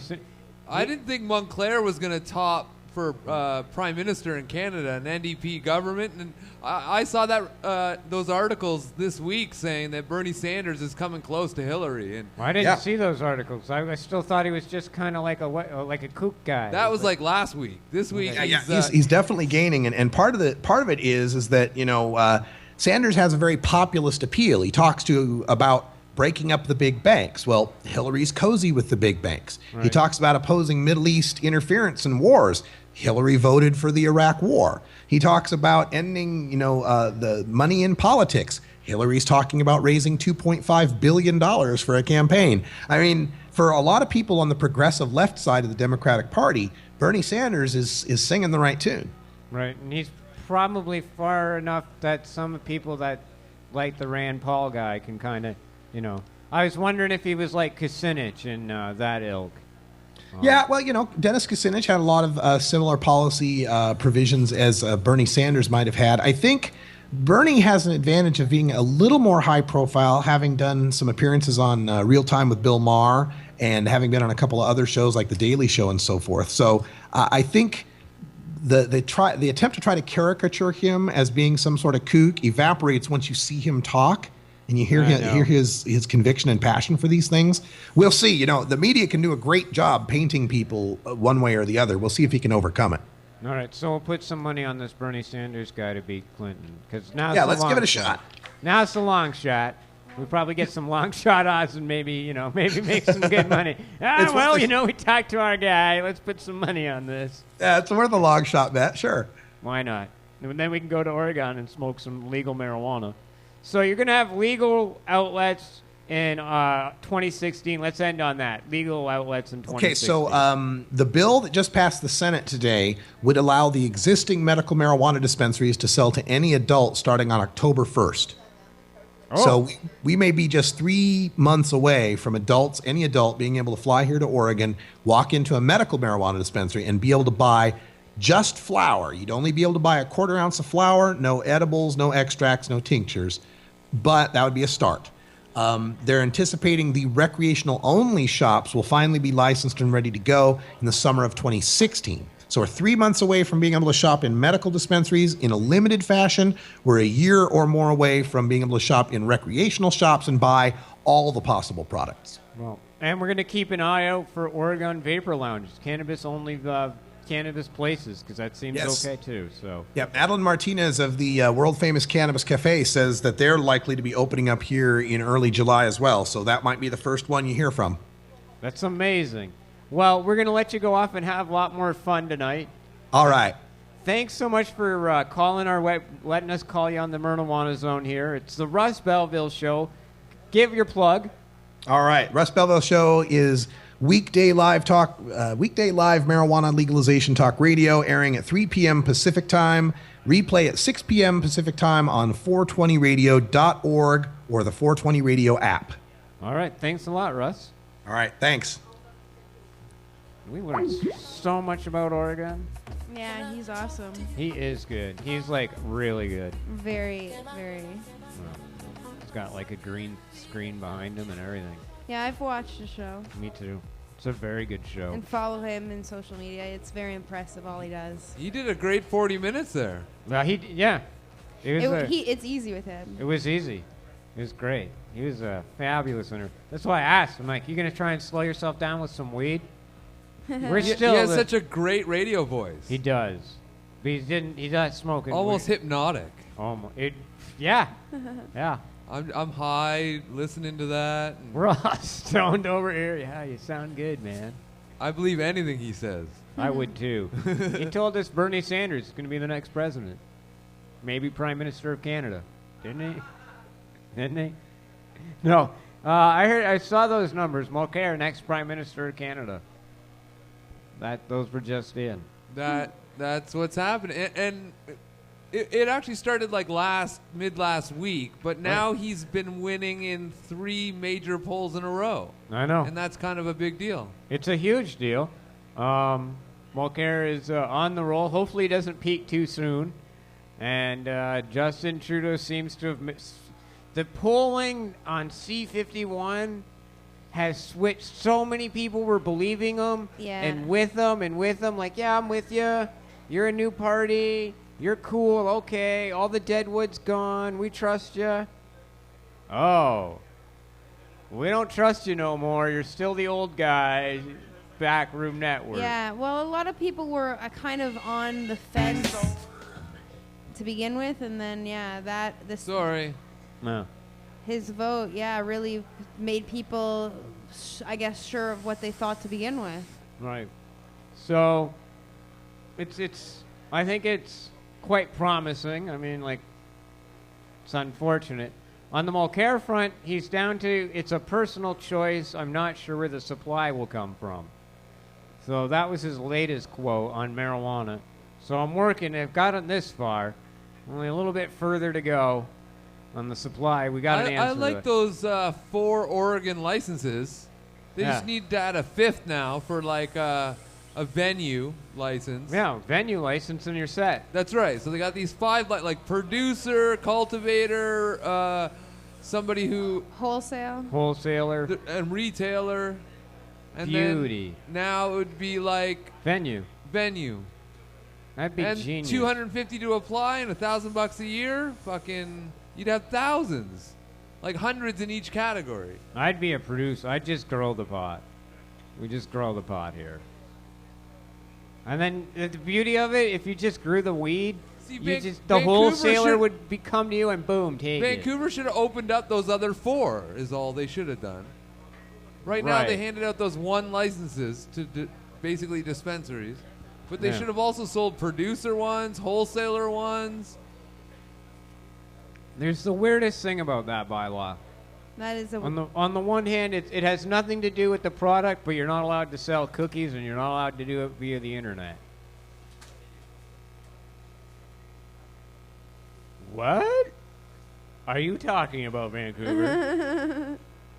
If it ain't about the product and what goes on inside, why are you concerned about internet weed sales and selling edibles? You're the worst crime tax fuckers I've ever met. Man, the Hells Angels got nothing on you. Vancouver's got it down Here's crooked. the thing. I don't know if people thought it through or not, but then when they came out with the $1,000 thing, that all you have to be is considered a compassion club. Yeah. Not-for-profit compassion club, and you can pay the $1,000 a year. But the stipulations actually read that you have to provide so much like holistic and this and that it might actually be cheaper just to pay the $30,000 a year because you're under an obligation to provide like 2 doctors on site every day. Dude, it's the equivalent of HA applying the crime tax to dispensaries. And yet dispensaries are all happy about it. But it doesn't provide any fucking protection from the federal law. It doesn't. And yet Vancouver's I'm hearing like rumblings of the RCMP could, in theory, just come in and raid. Why not? In theory, they could. The time now is 4:20 in Alaska, and that means it's time for the Crop King Seeds 420 Bud Swap. If you have a gram and want to switch it with someone in the room, please come up to the stage now, and all trades must be approved by Matt and Erin. Now, here's where you'd go wrong, Chris. If you were the RCMP and you rated an extracts-only dispensary. No flower. Come get me then. If. What?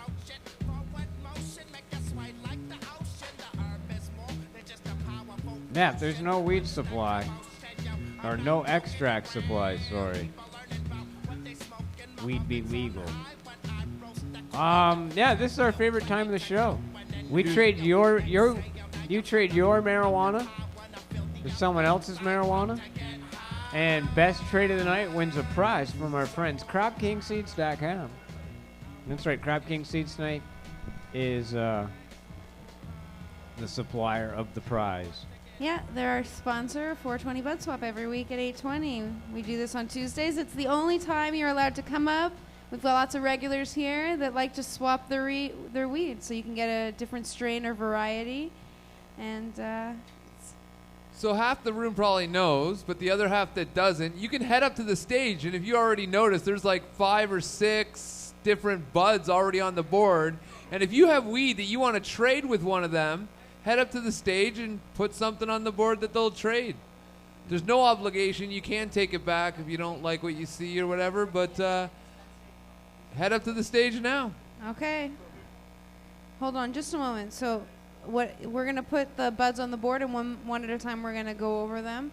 This is, both are from Kanawai Dispensary. You said King Kush, Girl Scout cookies, and King Kush from the Kanawai Dispensary. And then we have Rock Bud. And this one, that's a mix of Girl Scout cookies, Pink Kush, Pink Kush. What's this one? Which one? FTD is in the top corner, these nice light buds. And then a sour diesel. Okay, so these 3 are 3 different versions of Pink Kush. This is Girl Scout cookie. It's both of these. This is a King Kush. This is the FTD. And then this one is sour diesel. And then, Critical Mass is here as well. So, and then Alien Buds, these 4 little ones. And Sour OG. Which one's this from? The Clinic on Dawnlands. Sour OGs for Pink Kush. Check it out. Which strain was this? The Rock Bud and the Girl Scout cookies are okay to swap? You guys happy? All right, grab the bud. First swap of the night. So this one is the Girl Scout cookies. And you got the Rock Bud. Pink Kush is talking with a couple different people. This one was the Sour Diesel. He has the Critical Mass, if you want to check his buds out. So just remember the rules that you have to ask permission to touch someone else's bud. It's getting pretty crowded tonight. This one's Sour Diesel. She has both this King Kush and this Girl Scout cookies. He wants Girl Scout cookies, so you've got these buds. And that's his Sour Diesel.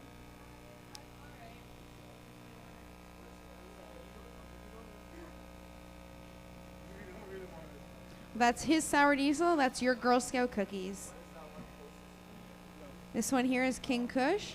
This one here is the FTD. It's this guy here in the red shirt. And then this. And which did you have? He has the Alien Kush right here. This one is a Sour Diesel. It's being talked about right now. And then that's your Sour OG. And then someone just dropped new buds. Barcelona Sour Diesel. And Dion's passing me some shatter. Shatter chunks. Candy Kush is now on the board here. Candy Kush. So hold on. So we just have to make sure everything goes slow enough so I can keep track. Brendan, what do you got? What? Wookie and the Sour OG are swapping. Just watch the camera, guys. All right, grab the buds. Nice. So you wanted to look at which one, the alien bud?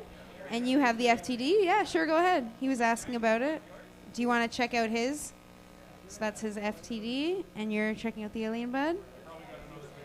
So we still have the pink kush here. These three are all pink. This was critical mass. Which one was this one? Pink as well. And then that's your Barcelona. This Girl Scout cookies and King Kush, FTD, and the alien buds are talking. So are you guys okay? We just have to see it on camera before you guys agree. So that's the critical mass and your... Okay, your sour diesel. This is all your sour diesel. You sized up. And then that's his pink kush. You guys are okay? All right, grab it. So that did go through. The FTD and the alien kush swapped. That was a nice, they were like a good match, size-wise. So we still have the critical mass, and this is the pink, who was this also? Oh, that's your Candy Kush. So I'm going to separate. Pink, that's the Barcelona what? Sour Diesel Barcelona. And then the Shatter, she has the Girl Scout cookies and the King Kush. That's also a pink Kush. Those are both pink.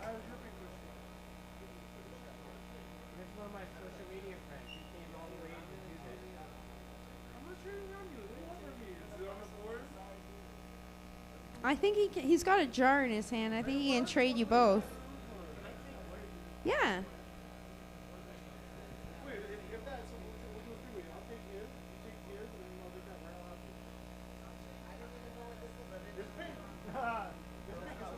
So I guess Pope's gonna take this pink. So what's he gonna get? He's got pink. Those two pinks just swapped. Is that critical mass or no? Sour Diesel back.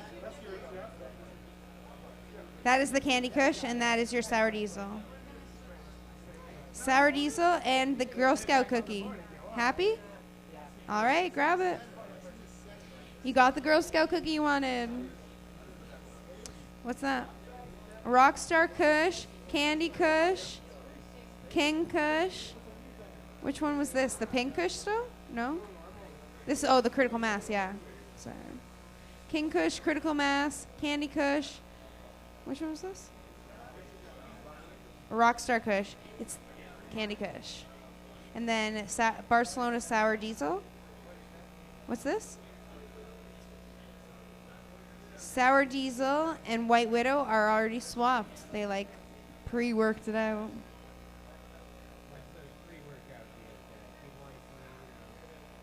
I know. The other people want a chance too. Sour Diesel's back on the board. For the critical mass, maybe? If those are his critical mass buds, that's Sour Diesel. This is the King Kush. Do you know what type of shatter it is, Dion? Lemon hash plant. The Barcelona Sour Diesel. It's looking for something else. This one was the Rock Kush, Rockstar Kush, the Candy Kush. Were you guys looking at each other, the Rockstar Kush and the Candy Kush, interested? Want to check each other's out?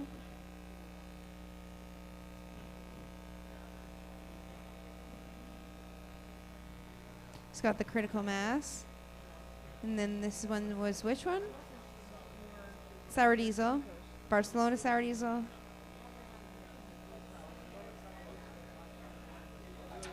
So you're just going to hold off on the Rockstar for now? This is the King Kush. Candy Kush has got options. Rockstar or a King. A Rockstar or a King. Ladies got choices.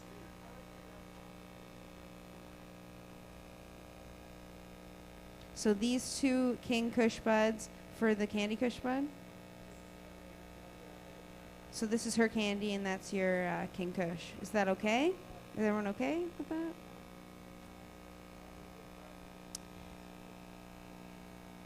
Oh, something just got pulled over here. The Barcelona Sour Diesel. Everyone missed out.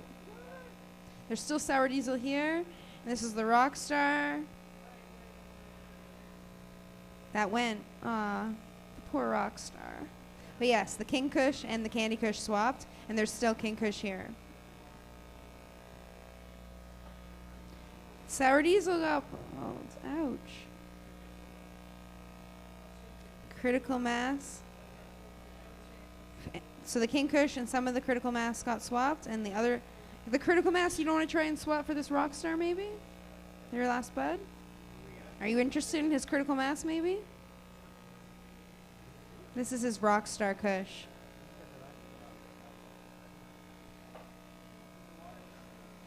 You can maybe break off, size down.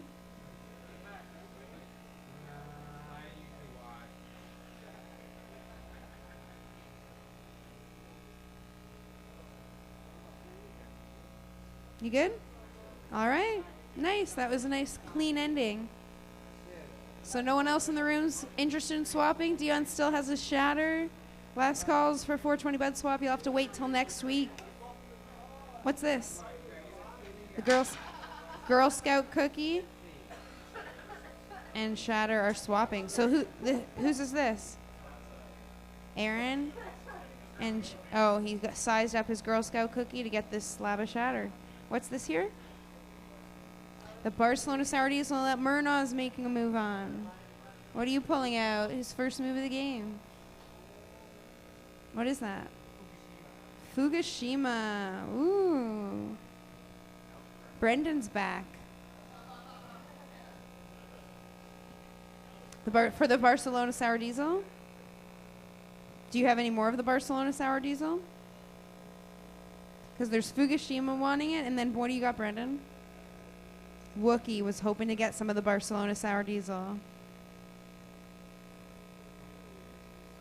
So if you guys have swapped this already, you should pull it off the board. Girl Scout cookies for the shatter. And then what's this? Congolese. The Barcelona Sour Diesel was like all alone, and now he's got all these choices.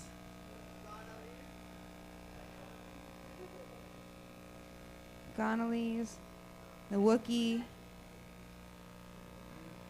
Isn't that what it's called? That's what Star Wars read right here. Check it out. Wookie. And then that's your Fukushima. And then what's back? King Kush is back. And then? Huh? Tingish. So the Fukushima you're getting, and then, so these buds are your Barcelona Sour Diesel for Mernagh's. Done? All right, pull it. Stop tempting everyone else. So what's this? Congolese, and then the Tignish. It gets hard pronouncing all these crazy strains. I need to study your book.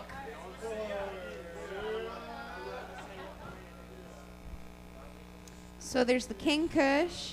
That's Wookie. Tignish and Congolese. Congolese, Tignish, Wookie, and King Kush. Can't handle all these names. King Kush. Not pink. Your ears are, you've had so much pink, it's all you can hear. All right. The Pope loves pink. So that's the Barcelona Sour Diesel for the Wookie, maybe? Is that okay? Grab it. Done. Everyone is happy. I think, did someone else, I think the King Kush was hoping to get some of your weed too, Ricky. If you had any more Barcelona Sour Diesel and you were interested in the King Kush maybe. And this is pink back? Oh, your Girl Scout cookies. It's already being swapped? I asked you, and you act like a bitch, and then you acted like a bitch, and everybody acted like bitches. All right, guys. Oh, if you're gonna trash talk each other, at least trash It's so talk on weird the that mic. someone's like, if you swap with them, you can't swap with me. You can't swap with me. So that pink and Girl Scout Excellent. swapped. Oh no, that's all pulled, and there's King Kush here all on its own. All right. No swap Nazis. Swap knockers. There's a lot. There's a lot of swapped. No swap for you. It's true. No swap you. There's some trash talking near the end there. Hardcore trash talking. Yeah, that was cool. Crop King Seeds 420 Bud Swap is brought to you by, of course, CropKingSeeds.com. And get some amazing seeds from Crop King Seeds. I guess that's all I got to say about that. They have cool stuff. I'm like brainstorming who won or who I was have the an swapper for I the- have someone You have who's a- been on perfect. social media. Oh, great! Let And me he- hold on. Let he- me try and remember their bud because I'm pretty sure they were one of the Pink Kushes. Yes. So we're going to have Ted Hyde back. He's wearing the Boston cap. He went to the Hockey Hall of Fame today. He's been looking forward to coming out to the show and actually doing 420 Bud Swaps. So, because you're looking forward to coming out, let's bring you up here for Swap of the Night, of course.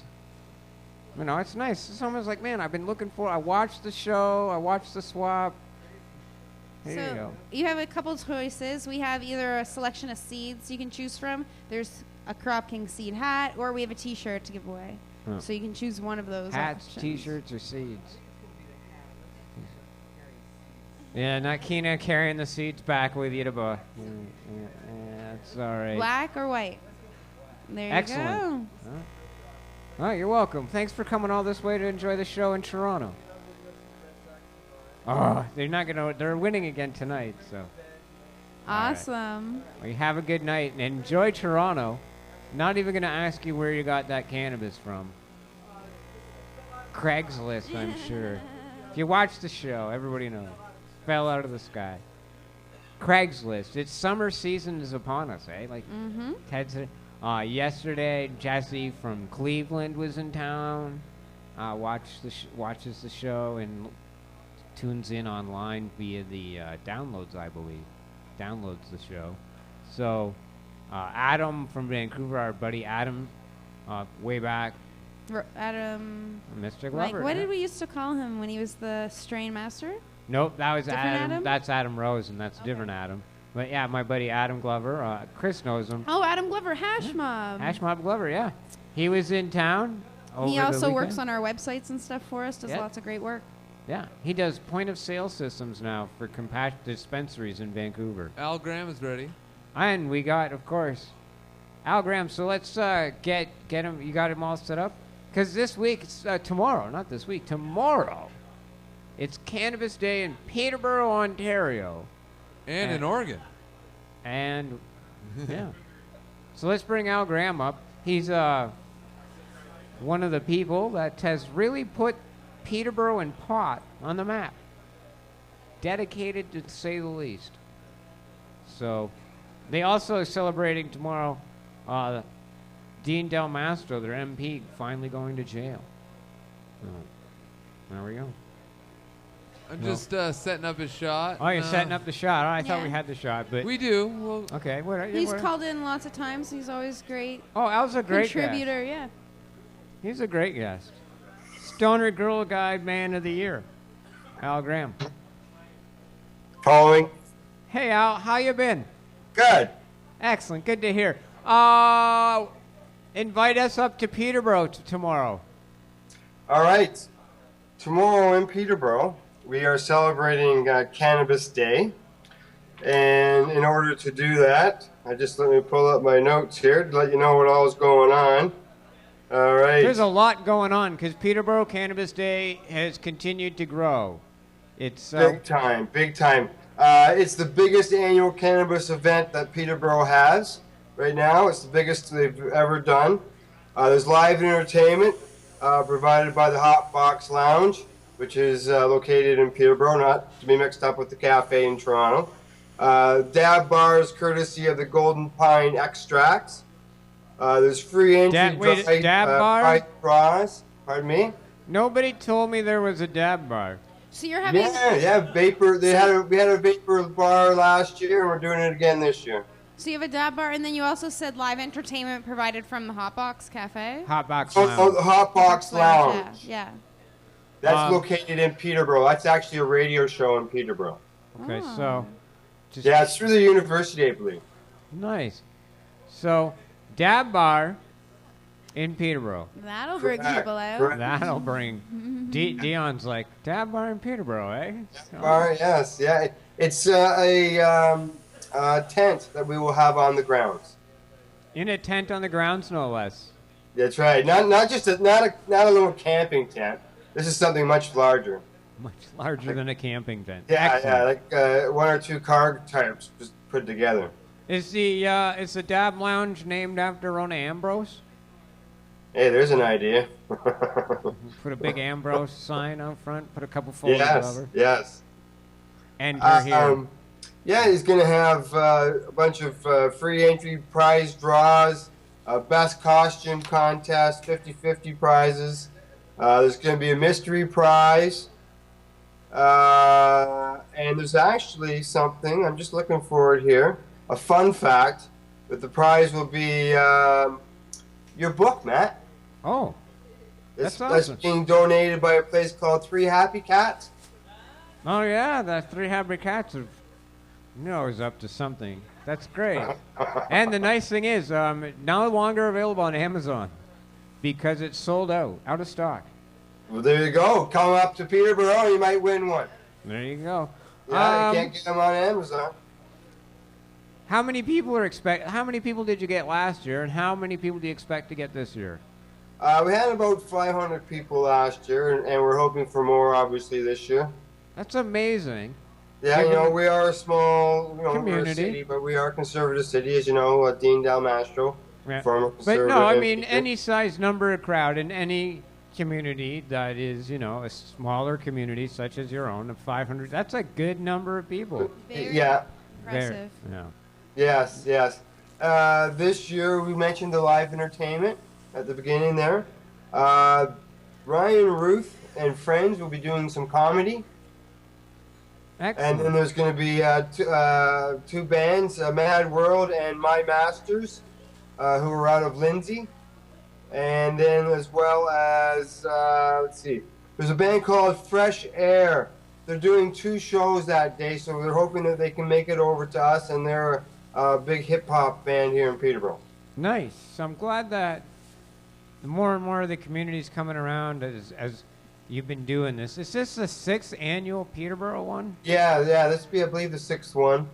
And then and in between all this, there's going to be a DJ that's going to be playing music in between those acts, and that's courtesy of the Hotbox Lounge, because they're the ones who have organized all the entertainment here. That's it's going to be a fun day in Peterborough. Yeah. Yes. He's collected up a lot of people helping out. The businesses have come along and supported Blaze and Wrinkles in this, which is very good. The community in Peterborough does seem to be you guys. I mean, we've had you on the show pretty much from day one. Yeah. And you're like the cannabis plant. You just keep growing and growing and overgrowing the government there. And it's people don't understand. It's kind of like going up into some of the more conservative areas of BC and doing activism. It's not as easy to get as far as you want. And so we always salute you, and we're really proud that you've been doing the work that you did, because you got kind of screwed on Dean Del Mastro. The best sign, I guess, would be someone who can compare Dean Del Mastro to Cannabis, I guess, right? Yeah, really, because he was nasty. That's not right what he's done, and he should have served more time than the month that the judge gave him. But you can be convicted of election fraud, and you'll serve less time than as if you grew 6 marijuana plants to help you with your medical condition if you weren't licensed. And I think that's the point Peterborough needs to drive home, is that their MP was guilty of election fraud, which some people would say subverting democracy, is a pretty big thing, especially in some third world countries subverting their democracy. You might get beheaded. In a lot of other countries, you might be put in jail for a very long time. You might be beaten to death and put in jail in some other countries. But no, in Canada, if you are convicted of election fraud, a judge feels that you get 1 month in jail and 4 months house arrest, I believe it was. Yeah, 4 months house arrest. There's actually a month for each conviction, but the two of them are running at the same time.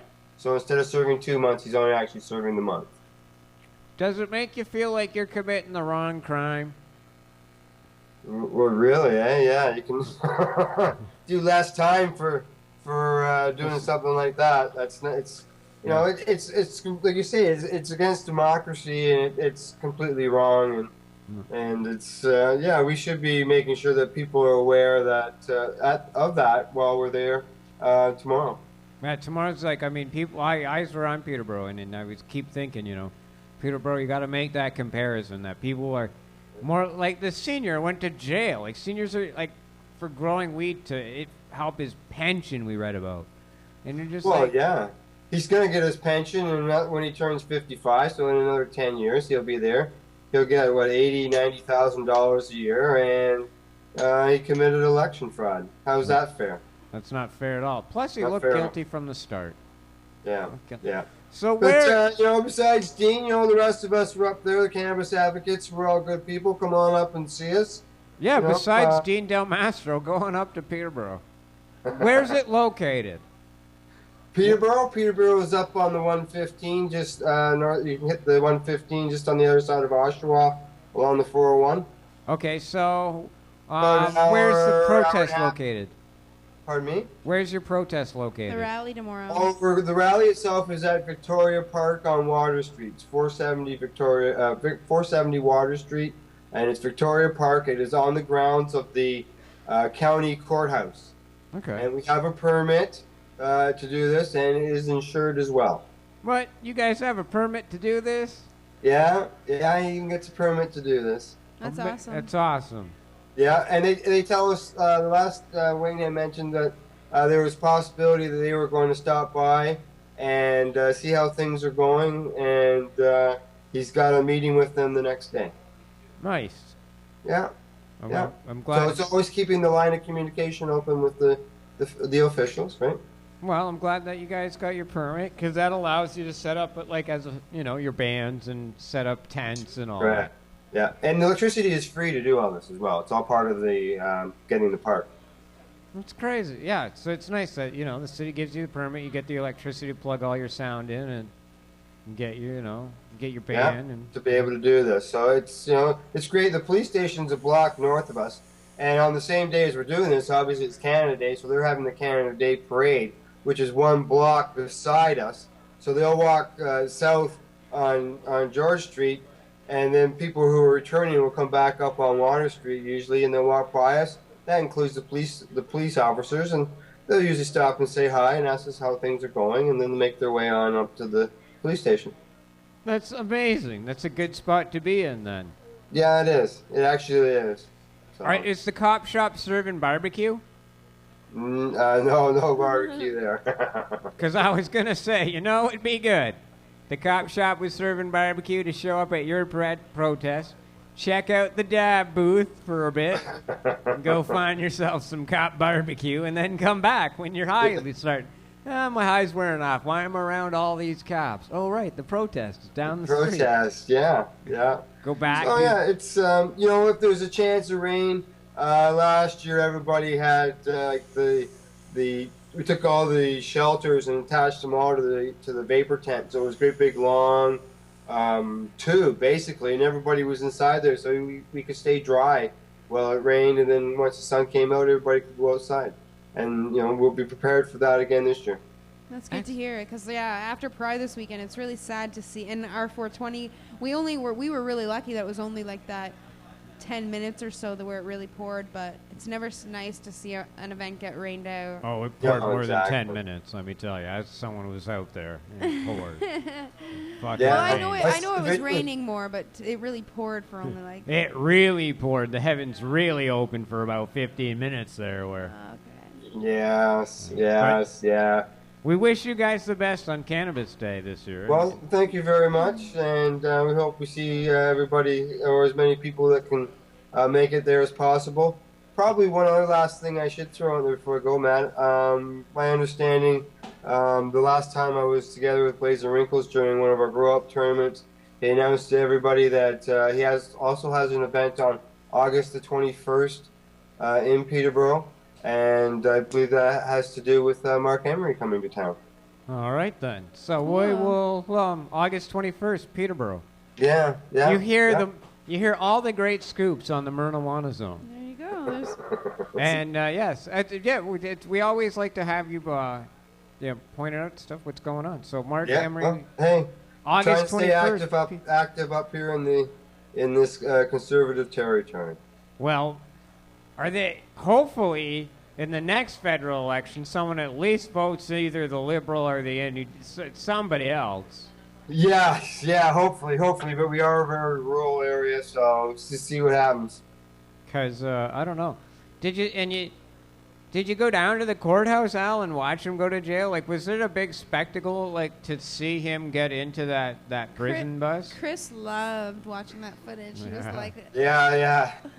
It was good watching the footage, but no, I didn't get to see it. I had a medical appointment at the same time, so I had to take the medical appointment.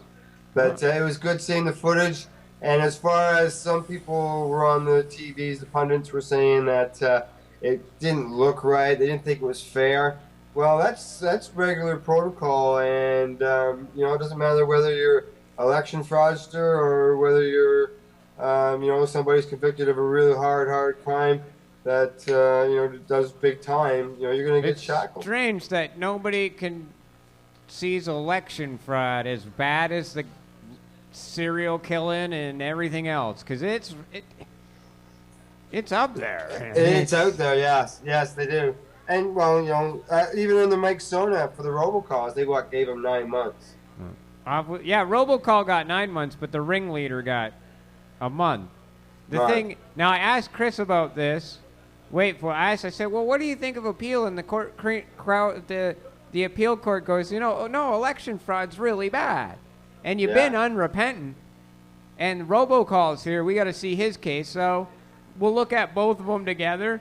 And we uphold robocall at 9 months because he's young, very young man in his early 20s, Correct. University lad, got caught up in the Kool-Aid.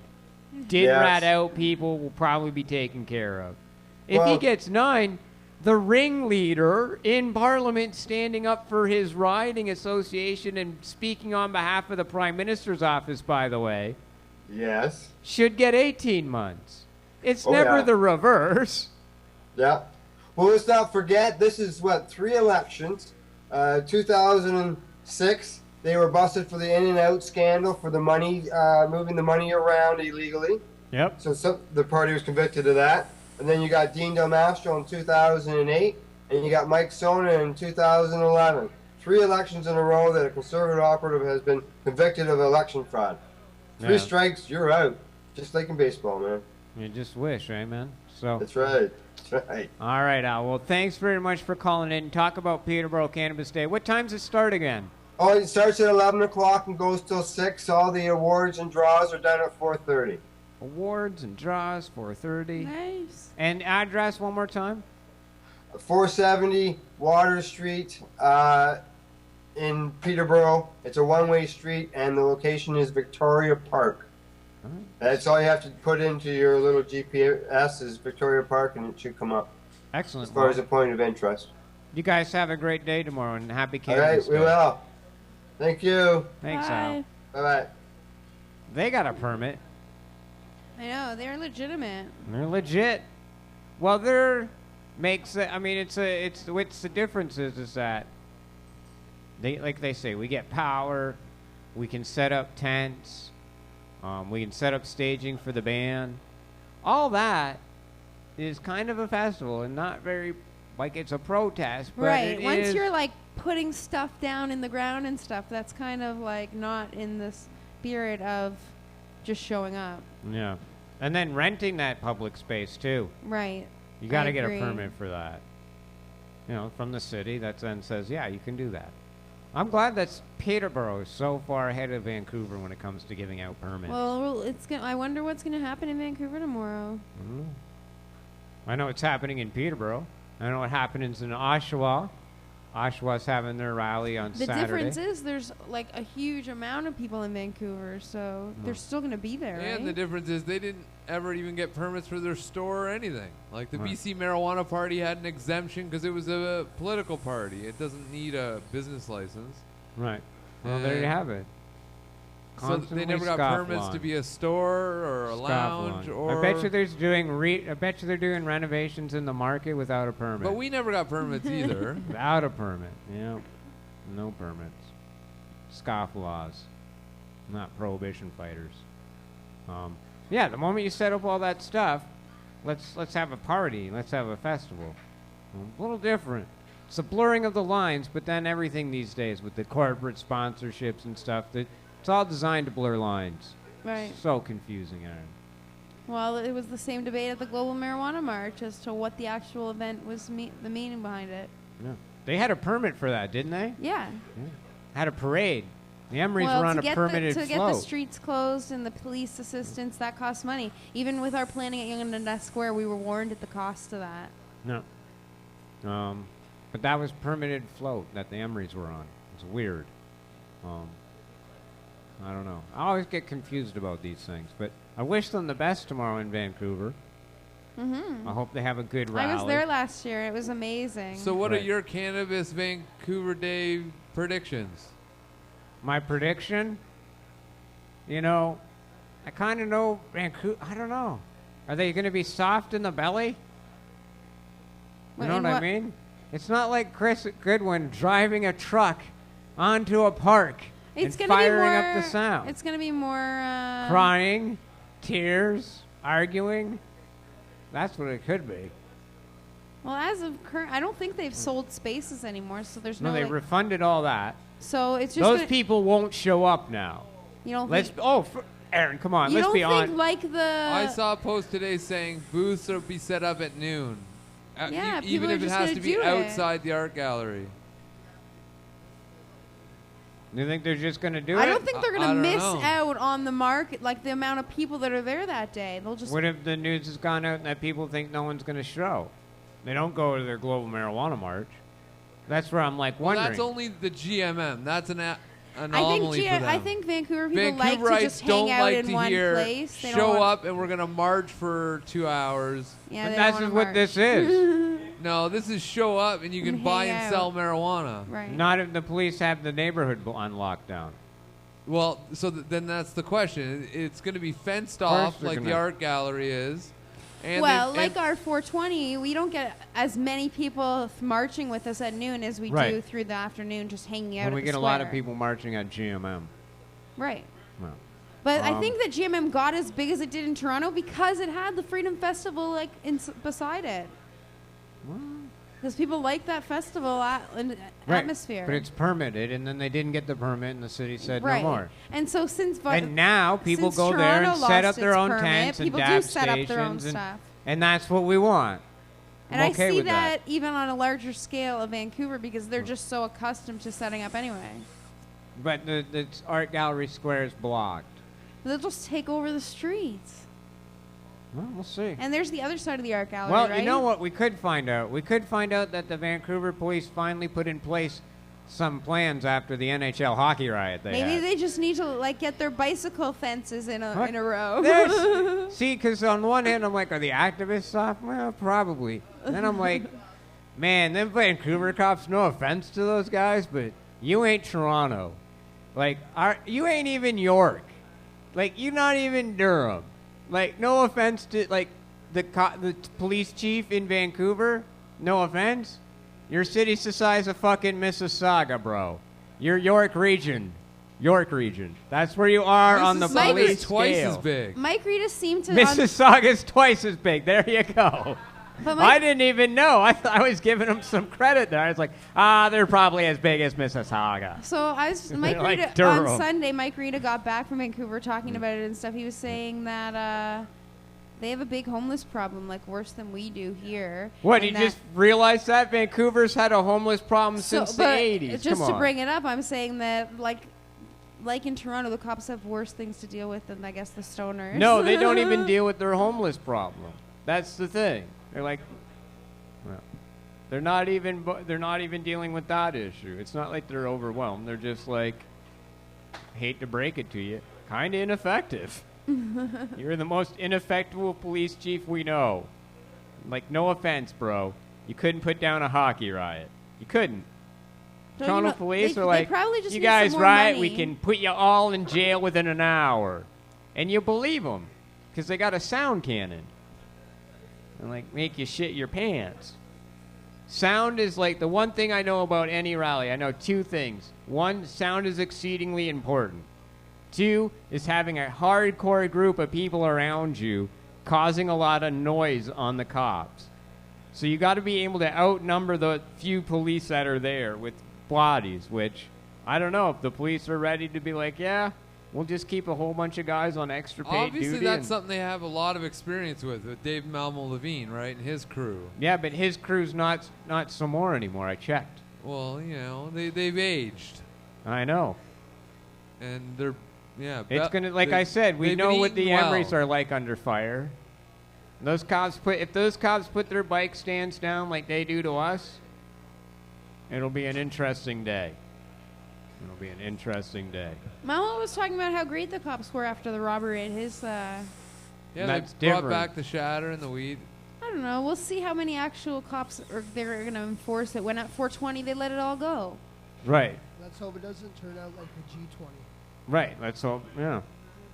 Like I said, what if they put their bike stands down and like, no, just not going to let it happen this year. I think it's more like the year, like there's already fencing up, and they'll just have to have their cannabis stay around it. I hope there aren't really arrests or anything taking No, place. and I hope that they understand how to bring a sound truck in there and hope to fight. It's not easy to bring a sound truck. Like, oh, I hope there's not. No, it's hard to bring a fucking sound truck on a park when the cops are like, you ain't bringing a sound truck on this park, or we're going to arrest you. you. Just gotta show up early.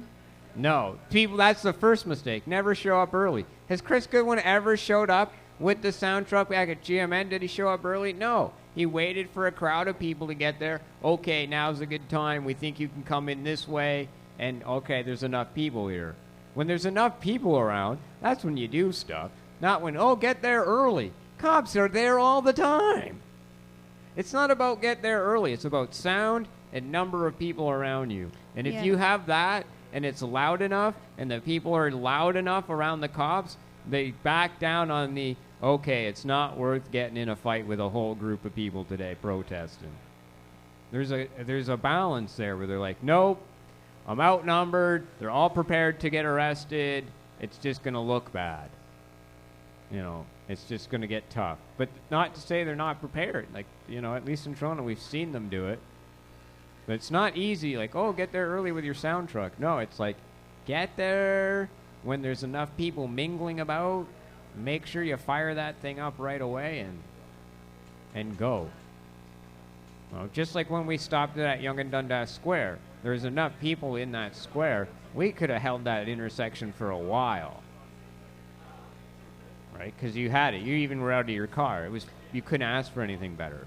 Yeah, unless someone of the crew is going to set up a stage type soundtrack, it's more likely that people are just going to be playing music in different environments throughout the day. Yeah, so that's without any speakers, which is a little bit disappointing. That's the biggest disappointment. You got to have a sound truck. You got to have a sound truck. Maybe a megaphone or two, but not. You got to as have good. at least a dozen megaphones. Yeah. Well, those are the necessities. If you're going to have a protest, those are protest necessities. Sound truck, so you can do the back of the pickup truck sound. Okay, so check this out. I'm doing some research right now, and some of the things I found, like, here's something interesting. At Super Vancouver just 2 days ago, construction started on the Robson Reduct in front of the Vancouver Art Gallery, and it'll be ready for July 1st. Yep. I don't know what this all means. But, like, there's fencing up, and in a lot of the news broadcasts I saw about Cannabis Day, whatever, they're going to have... all that fencing up. Yeah. That's where the stage... But isn't there the backside? The other side, they usually put a smaller stage up? No, that is the backside. That's where they usually... See where that... No, I think this photo is actually the front of the art gallery. Yeah, I get confused. And I but think where that speckled piece of art is, that's where they different usually piece. put their protest sign. I know, Right, but so that's the front. they sometimes have a second stage on the other side. No? That was new. Yeah. Well, they've been on both sides over the years, but now it's gotten so big that they've taken it over completely. But, so they're going to protest in front of that thing? see, I'm wondering what the dilly is going to be. Like, I don't know what they're going to do. Well, it's not our nut to crack. Did you find out the answer on what's going on in the market? That's what inquiring minds really want to know. No reply. Yeah, no no reply. reply. Total fucking smoke screen by them. No, listen to us. One, if you're anything like how you acted at Global Marijuana March, your day will not be a success. So, two, tell us what's going on in the market. Now they could hang up all their stuff on the fence. They could hang up banners and all that. Use it. That's good thinking, Smash. Yeah, they could do that. They could like banner that whole thing up. Right. Use the environment to their advantage. Right. That could be tons of hangers, hooks, and stuff. Yep. No. We'll see. We shall see. I know. We'll find out by tomorrow, this time, what happened. No. Well, I'm more curious to see what's going on in the market. Yes, that's a curious thing. It's always exciting, new businesses popping up in the city. Screen. Also, I guess they're having that High Park ripoff tomorrow. Yeah, there's a scavenger hunt. They've done a few of these things over at High Park in Toronto, and a group of I know they unblocked me enough just to tweet me a couple times about it. What did they tweet? Because you were tweeting bad things? No, well, we tweeted bad things about them last year, remember? Sure. Well, sure. Just questioning, saying, like, I don't know, because they're advertising they're giving away weed, but I think they just give away coupons to buy weed. So let's just remember that. This is what it is. It's shady all over the place, again. It's a coupon thing. They leave to coupons buy weed everything. from their dispensary, right? Yeah. If you clip coupons, this event's for you. It's a couponing event. Yeah, so if you're... But the thing is, you're Well, only allowed one coupon per person, right? So here's what happened last year. Is a whole bunch of people went to the... Grabbed all kinds of coupons. Like 20, 30, and showed up and said, hey, each one of these is for like a gram or two, or I want my ounce. Limit. And it didn't say a limit on them. No, didn't say anything. And then we had a report from somebody. Well, I guess one of the concerns, the cops were concerned years ago about these posters like, weed can't just be out in the park. You can't be putting an ounce out. What if a kid finds it or something was their worry. And so they're like, no, we put coupons out. It's coupons. Yeah, we but did the story last year. But it's not even coupons for weed. It's coupons on a discount on if you buy weed. Discounted so it's like weed you get coupons. free weed if you buy some weed. Yeah. You get extra. Extra weed if you buy weed. It was so... It's couponing. They've been doing lots of postering. They poster like motherfuckers. Right. I've never seen such postering fanaticism. I like seeing that. I like it. It's nice to see the pot leaves all over the place. I agree. So, yeah, tomorrow High Park, if you're into couponing, check it out. Check it out. Get yourself a weed coupon for some... See, because the reason they blocked us is because, one, we told people about this I've afterwards. never been, so I don't know firsthand. I am only reporting from the Toronto Star and from the reports afterwards, from people on the show. Yeah, I've heard people come through the lounge and mention that they... And that is... Maybe Naomi or... I don't know who else has been. Natalie. Natalie. Yep. Bare-breasted Natalie. And, yeah, she participated and she was not happy about it. And then the Toronto Star story confirmed it all. Okay. And then I asked them about it and they blocked me. Now I'm unblocked.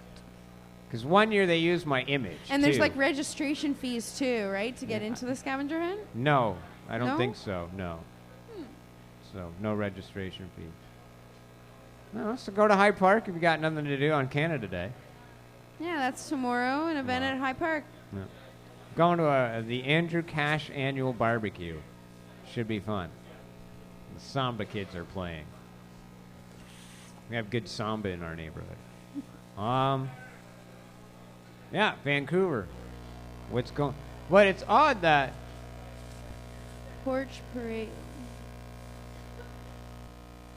I just find it odd that all these Ontario cities get permits, and BC's incapable of Vancouver's incapable of getting one. No, I'm confused. What was that you were just showing? Just the construction at the art gallery. Yeah, so I'm looking up. This is on metronews.ca that Well, the art gallery is I think under one of major Vancouver's- renovations. Vancouver's problems, they always have, because they're a newer city, they've got so many more stipulations right. they're up against. And no offense to the people that protest at the art gallery, many of whom have never been inside. Just saying. If you've been inside the art gallery, you should be able to call the show. If you are a marijuana advocate and you've been inside the art gallery this year, call the show. Just let us know. I've been. It's a very nice art gallery. Yeah. I saw the feminist exhibit. Thank you. Douglas Copeland's exhibit was there last year. Did you go to the... See? I think about this one thing, Erin. I think about tourism season. I'm like, I've never been to the Bata Shoe Museum. Maybe I should go to that. I've been there. Is it good? Okay. If you like shoes and history, it's got lots of shoes and then just little, Reminds me- information pieces about In the in shoes. Amsterdam, I saw a shoe that they found in Amsterdam. It is cool to see the different history and the different People's places feet shoes were come so from. small. Yeah. Who cares? Gets dope, sir. Good, man. Doing good. Chilling like a villain. We're gonna do The Weed Is Right in 8 minutes for stoners. The what? The Weed Is Right. Eh. I think it's known as several things. So. It's I don't even know if it's a confirmed segment on I the don't show, e- to I be don't e- truthful. Oh. Listen, it's not a show segment until I get the show segment title right. And 420 Bud Swap went through the same issue for a long time. But yeah, The Weight Is Right. It's like he's got dabs, though, for sure. The Voodoo. Here we go. Self-described. Do you want to do this? Yeah. Self-described cannabis college sprouts offshoots as more states legalize marijuana. Oaksterdam University is not an accredited institution, but you might be fooled if you went to the Capitol Hilton here this past weekend. More than 100 students took part in 10-session seminar, part of the Cannabis College, focused on education in regions with recently loosened marijuana laws. During one session on Sunday, an instructor flipped through PowerPoint slides about cannabis extraction methods and wove organic chemistry into one presentation. Meanwhile, attendees clad in Oaksterdam sweatshirts, tie-dyed shirts advertising the marijuana newspaper High Times, and marijuana leaf tie clips dutifully took notes. It's true. Oaksterdam's doing it's weird. So they're in the Hilton, right? They're not surrounded by pot at all. Think about it. And on top of that, to attend this weekend, wait for it, $800. Didn't even get to smoke weed. Well, if the hotel has accepted this cannabis college event, then you'd think that they would be allowed to in the vicinity. Well, they just take the money. And they Like probably at didn't my work- wedding, Yeah. technically you're not allowed to smoke weed in that hotel, but we vaped Yes. in the banquet hall, and then they gave us a designated area to smoke just outside. I know, I spilled a whole bunch of hash on there. Remind me, like a fucking half ounce of hash, or this crazy amount. Okay. But yeah, Oaksterdam, at the ballroom.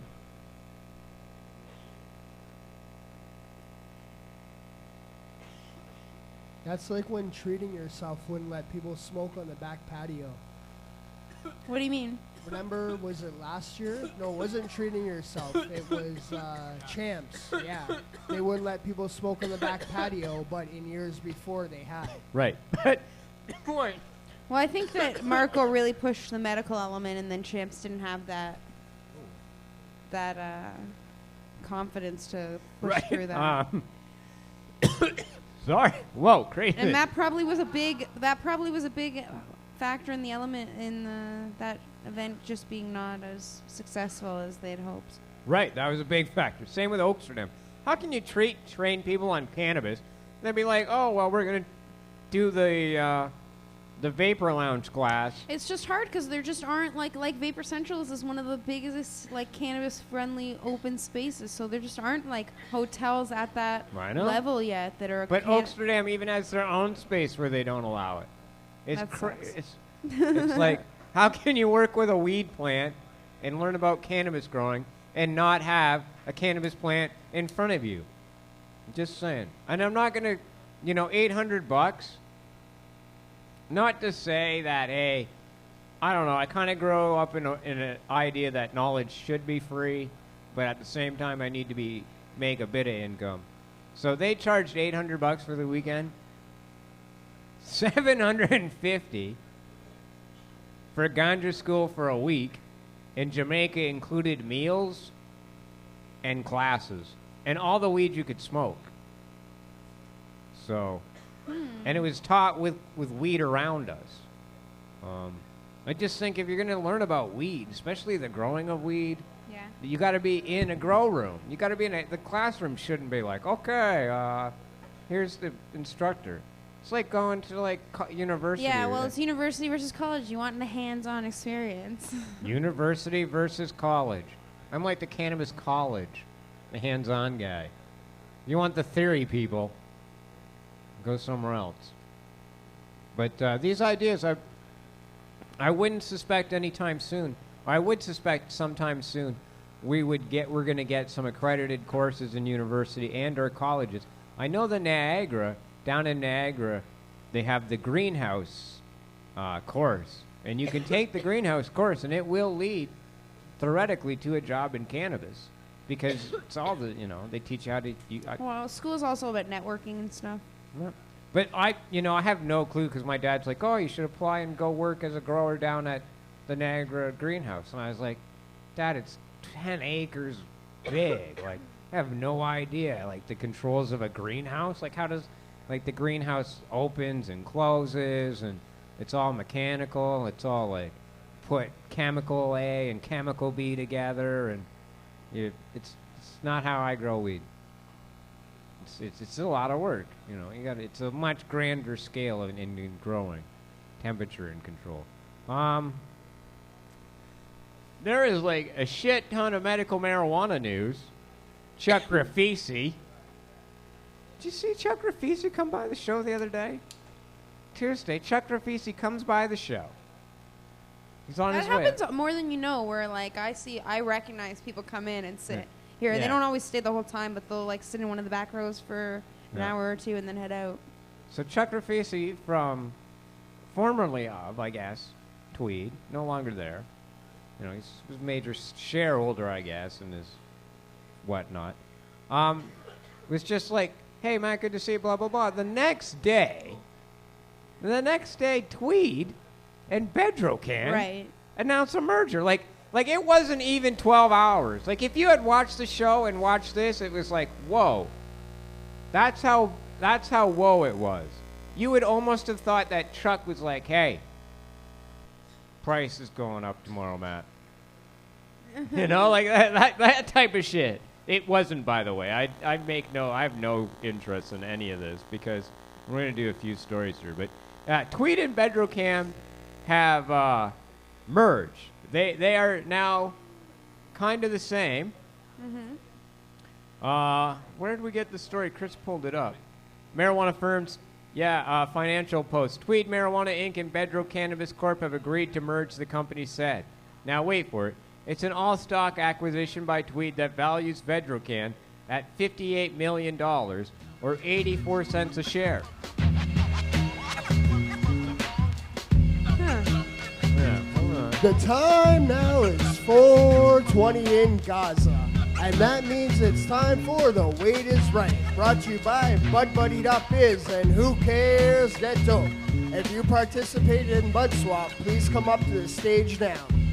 All right, well, I got a lot of medical marijuana news coming up on the show after the Weed is Right, involving the Tweed merger, stock pricing, and layoffs. And we'll try and decipher what it all means after the Weed is Right. Wait is right. Fuck! I think it goes both ways. Yeah. So we'll get that up. I blame you guys on that one. See if the weight of the weed is right. Yes, see if the weight is the weight of... Got that one, Tongue too, twisters. Tongue twisting tonight. Listen, man, my head's at Burnside Bridge already, and I'm at the Burnside Burn. Am I the only contestant? Oh, no, you're just the first one. Haven't got it ready yet. The first to the show, really. You're not going to win this quickly. We got still an hour of airtime to take.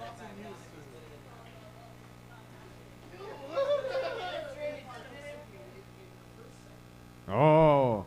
She doesn't even smoke weed. Doesn't even... She doesn't even smoke weed.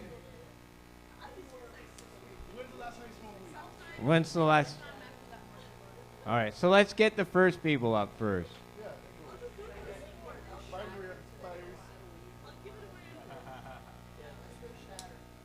Are we going to give Shatter? No, we're not giving... We are not giving away... Dude, maybe next week.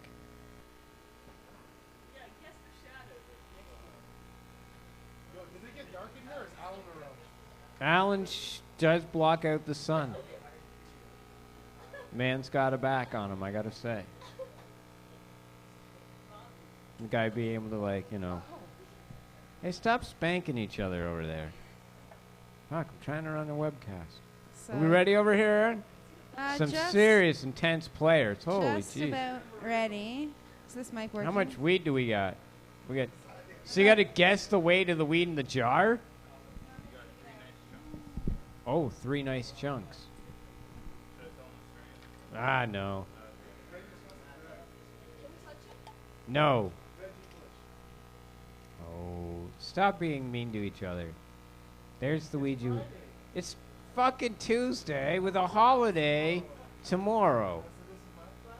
It's your Friday night, Pope's Friday night. He's going to do a little James Brown dance for you. But what the Pope means is, like, Pope was originally TGIF Friday, him and the Urkel, Friday night. That's right, every Friday. That was Pope's hero, Urkel. He grew up in the time of Urkel. Of course he did. So these are the buds. We've got a lineup of people. You don't even... What the fuck are you doing on this show, judging people who should and shouldn't play games? He's Earlier today, you're like, oh, he was intimidating all kinds of I ain't trading with you, fool. Yeah, no touching, only by sight. Everyone's going to take a guess. You're not winning this.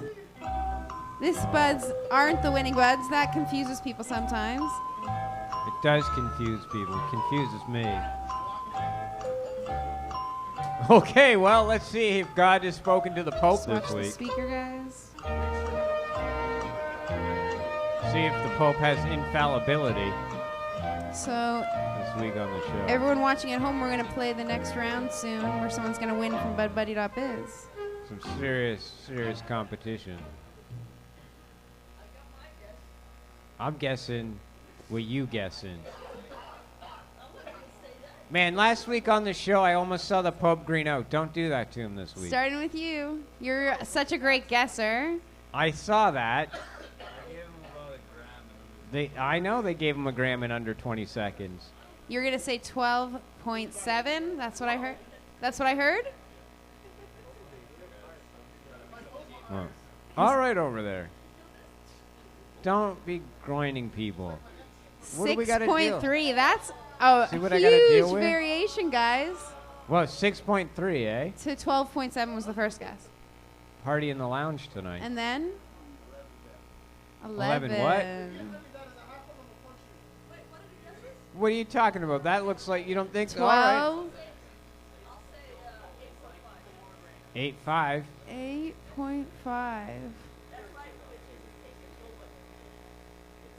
All over the map tonight. That's good. Yeah, and you can't like take it. the same guess, but you can one up or one down someone. Oh. Huh? 6.2. Oh. One down. It's hard. Once you go. 11.7. 11.7. Man, Robbie Pope. I want to see. Yeah. Please, I got some back woe right Your now. guess? It's affecting my ability to do a good show. Can she see the guesses? They Holy range. Hating on each other's. 8.6. Maria, you're boxed in. Oh, Maria's got a box. Maria got boxed in. It's done. You're boxed in. 8.8. No. There's going to be a fight. It wasn't him. 7.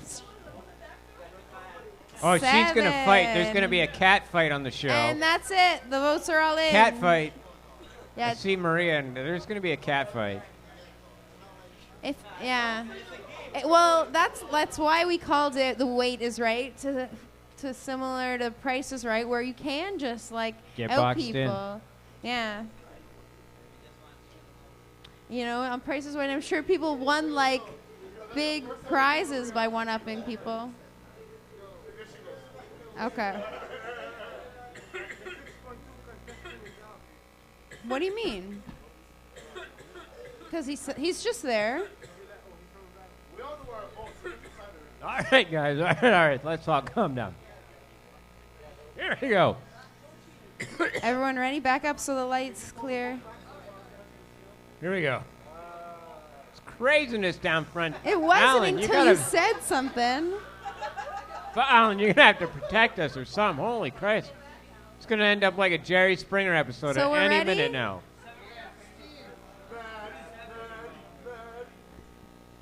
.206. That's what Maria sounds like when she's Robbie having sex. took it. The Robbie Pope, you got it. Right? This was a Robbie winner. Pope is now getting beat up in the lounge as she goes out. I'm not sure if he's into it. He might be. There's no such thing. You can't steal guesses. Oh, she's pissed. 8.5 did not win. It was 8.4 that was closest. 841? If she'd only guessed 8.3, then she would have had it. Oh. So who's the winner? Pope won it. I gave him his prize. All right, it's good to see. Thank I'm you, just Who Cares checking. Get Dough, for sponsoring the in-house Thanks, Who Cares version Get Dough. of That's awesome. The Wait Is Right. Man, the Pope's just getting molested back there. That was craziness. Thanks. This Oh. week, what? Oh. Yeah, we've got lots of our regulars have gotten pretty good at this game. I know. It's intense out there. Yeah, Intense. that was. That was intense. She's pissed. I told Alan, I said, get ready. It's going to end up like a Jerry Springer episode any minute now. And it did. Alan, you didn't do a very good job protecting the guests from each other. Alan. Yeah, you were supposed to pick up little Maria and drag her off the set. And down the stairs and out the door. I value my ankles, so I didn't want to interject. Listen, man. You get paid money to do stuff. I'm just leaving it at that. It is your job to do stuff. All right. I'm gonna put my little lighter. What? Yeah. Didn't I say? I did say. Is the Pope infallibility? Is it gonna work? And Mini Bic lighters are confusing. They How are. are they confusing? You can tell it's mini. It's still confusing. All right. Throw it on there. All right, So- don't. It's a mini Bic lighter that's there. Here you go. Turn it, yeah. Is that an okay angle? I would. Maybe like that. That looks good because now they can. The other side is a bit. You don't want to not see it's what's gonna going need on. to, yeah, the other side so people can see. All right. Listen, man, you're just. Here we go. So are we gonna start this version? I don't have any of the business cards yet, but this is sponsored by BudBuddy.biz. BudBuddy.biz. My buddy and your buddy. Get weed from BudBuddy.biz. So this is the online version for the chat room. Obviously, it's the online version of the chat room because BudBuddy sends weed to the winner every week. So this time next week, you will. Well, maybe because of the holiday, I can't guarantee it, but that's why we don't have weed from Herbal Dispatch. Where was? Yeah, BudBuddy.biz. By this time next week, you should have weed. BudBuddy.biz. We've got posters up around the lounge, and they're mail order marijuana. You can get anyone can order online. Yeah, anywhere in Canada. Grab See you in a weed. bit. All right, So the chat all knows the rules. Do you Let's think just go? they all know the rules in the chat? The chat's got no You have rules. to be in Canada, so if you have a out of Canada address, you won't win. You know, I don't understand this. You gotta. They get upset because you gotta be in Canada now. It's just the There's a way it few works. I know that. But if you live in Oregon tonight, you can go to the Burnside Bridge and openly give consenting adult marijuana. Just give it to them. Just like BudBuddy does. So, The votes are coming in. They're lower than the in-house. It's only one bud, so. question popped into my mind. If Russ Belville's got 45 joints, do you think he'll end up with 45 joints like the next day? Like, because other people are gifting him? Yeah. I hope they get smoked. It all gets, but that's not legal. Not legal. Publicly. What if you give them to cops and they're like, shh? I'm on duty. Just Make turn sure over they're the other state way. cops or city cops. Right. Not DEA. All right, fire up the. So the votes are all in. No. BudBuddy.biz. They're the votes, eh? They range it. from like the 2.3 all the way up to 8 something, 8.4 I see. Good list. It doesn't look like, yeah, it looks good. So you got to email Chris pretty much right away your address. All right, you ready to hit the button and see what we got? Yeah.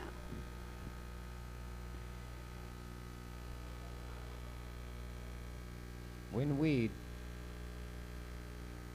Right now. Ready?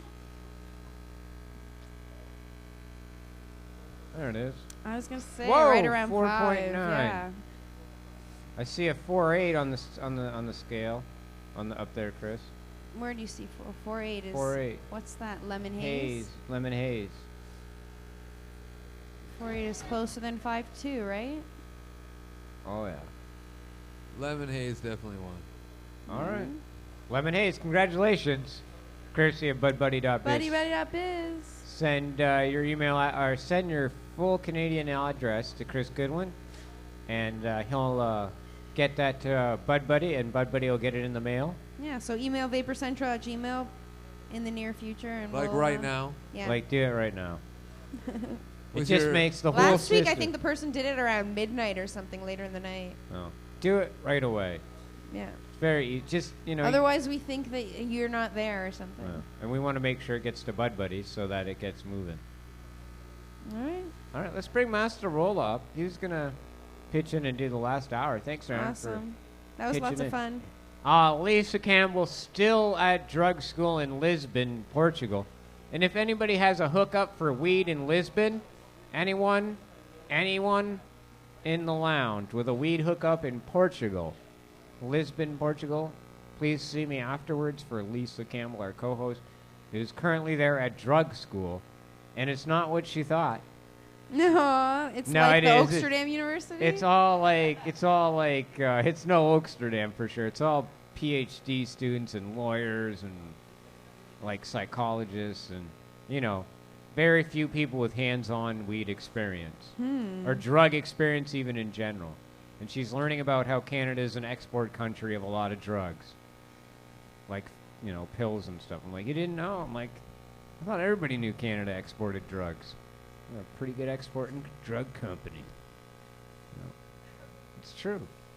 Yeah, well, isn't like every modern nation kind of an export of drugs? No. Canadians, for some reason, are really good at making bathtub drugs and exporting them to the Europe. Like when it comes to fentanyl pills and it comes to anything with pill related, oh yeah, E's, all that, it's all Canadian made. And it's easier to export all that than cannabis, naturally. So, there you have it. And so Lisa will be back soon. I've also encouraged her to get into a Lisbon summer romance, so we'll see how that goes. I'm like, yeah, just, you know. I know, we miss her. Well, you're out there. Should we stop messaging me? Why isn't she should Skype in or something if because at this point it's way late and it's like 4 a.m. there now. So what? I talked to her she at could like call in for 420. Well, you know, no. She's a party fun girl. She is, but not late. She's been like, the reason I talked to her is because I'm up when I'm up at 9 a.m. Maybe she needs to record us a video or something. That's what we've been trying to do. So if she could record us like a clip of just like a little video diary type thing of what she's up to. Yeah, I'll get her to do that this week.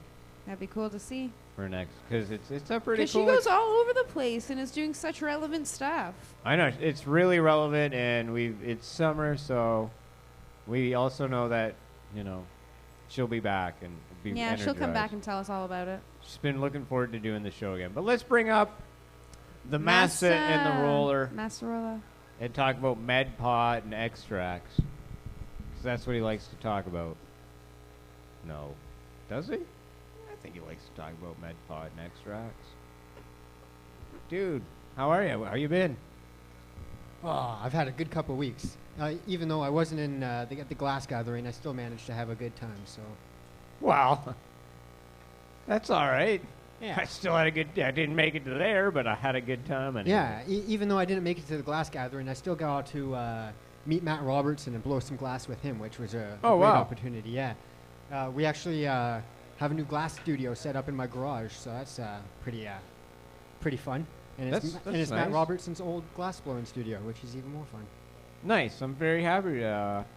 You know, speaking, I was down at the Burrowheads yesterday too, and I should mention this that they have a custom Toronto Blue Jay bong. I did see that. Yes, that was rather impressive. So that was a disc flip that they did on that one. I don't know how they did that. Is that what that is? Yeah. So that's called a disc flip. So essentially, somebody took a bunch of really long, thin pieces of glass and drew a very, very accurate Blue Jays logo, and then they reversed the image and sort of like flipped the image and made the glass go inside out. Don't ask me how. I've never been able to do it. And then they formed the bong with that afterwards. So that's how you get the really crisp, clean image of the logo on the outside. It's sweet. It is. It looked really nice. It ain't no China glass, that's for sure. Yeah. Just a beauty piece. Mm-hmm. Oh, those Burrowhead guys. What do you want to know the price? Yeah. Alan was like, $350, Alan. $350. All right, not bad. Very reasonable price. Very reasonable. Yeah. Like, That's I was pretty like, oh. Well, I only had some. I've seen other pieces where they do that sort of work, but it's nice that they have it so close to the original design. It's not like stickered on or anything. It's in the it's the glass. It's pure glass, and because it's a work of art, it doesn't really fall under the same like copyright logo laws that normal things would, which is nice for them. Yeah, it's not one of those Simpson type glass or anything. It's it does complement the Jays. I mean, if you're a smoker. Right, and they're taking an artistic license on the logo as well. That's true. Artistic licenses do have an effect. Hey, did you go on that Extract Express bus again? I wasn't on this one because I was like, no, I can't go on that. I'm going to be on my way to BC. I don't have time to go on this trip of yours. And then it turns out that I would have been able to go this time. Oh, well. But it turned into a celebration after the laws, after the Owen Smith trial concluded a couple weeks ago. Yeah. So it became like a celebration bus trip, which was kind of cool. Wish I could have been there. So I'm just curious about that. I don't know if you read this, but Tilray is laying off. Geez, it's in the headline. Like 61 people? Is it 61 people? Yeah. That's a big layoff in Nanaimo, BC. So whatever factory or establishment they have out there, seems like they're closing it down. Looks like they're closing something down. Goodwin, does your uncle still got a job? Chris Goodwin's uncle. Yeah, he does. He does? Okay. Chris Goodwin's uncle works for Tilray. Oh, do they? Neat. Neat. So hopefully Phil Lucas still has a job too. Yeah. Some interesting numbers came out of that Tilray though. It's unfortunate they have layoffs. Those layoffs will affect the whole community like any layoff. Mm-hmm. And you think, oh, 61, that's not, it's a number. It's well, the biggest impact that I see is those 61 people is from a very small sort of demographic in a relatively small town. I'm not too familiar with Nanaimo, BC, but I don't imagine it's a Toronto-level population. So 61 people in the cannabis industry is a pretty big hit to that market or to that job class. Oh, it is a hit to their job community, because I would say any business laying off people is a hurting. Now here's the numbers. The Nanaimo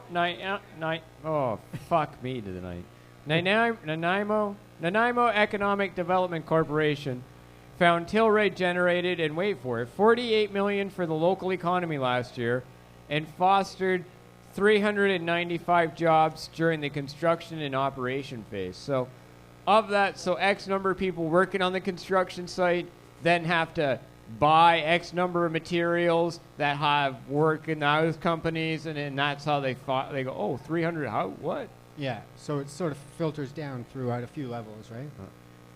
So, Tilray opened that facility in 2014, and at its peak employment, nearly employed 200 people, giving it a high profile as a major employer in the region.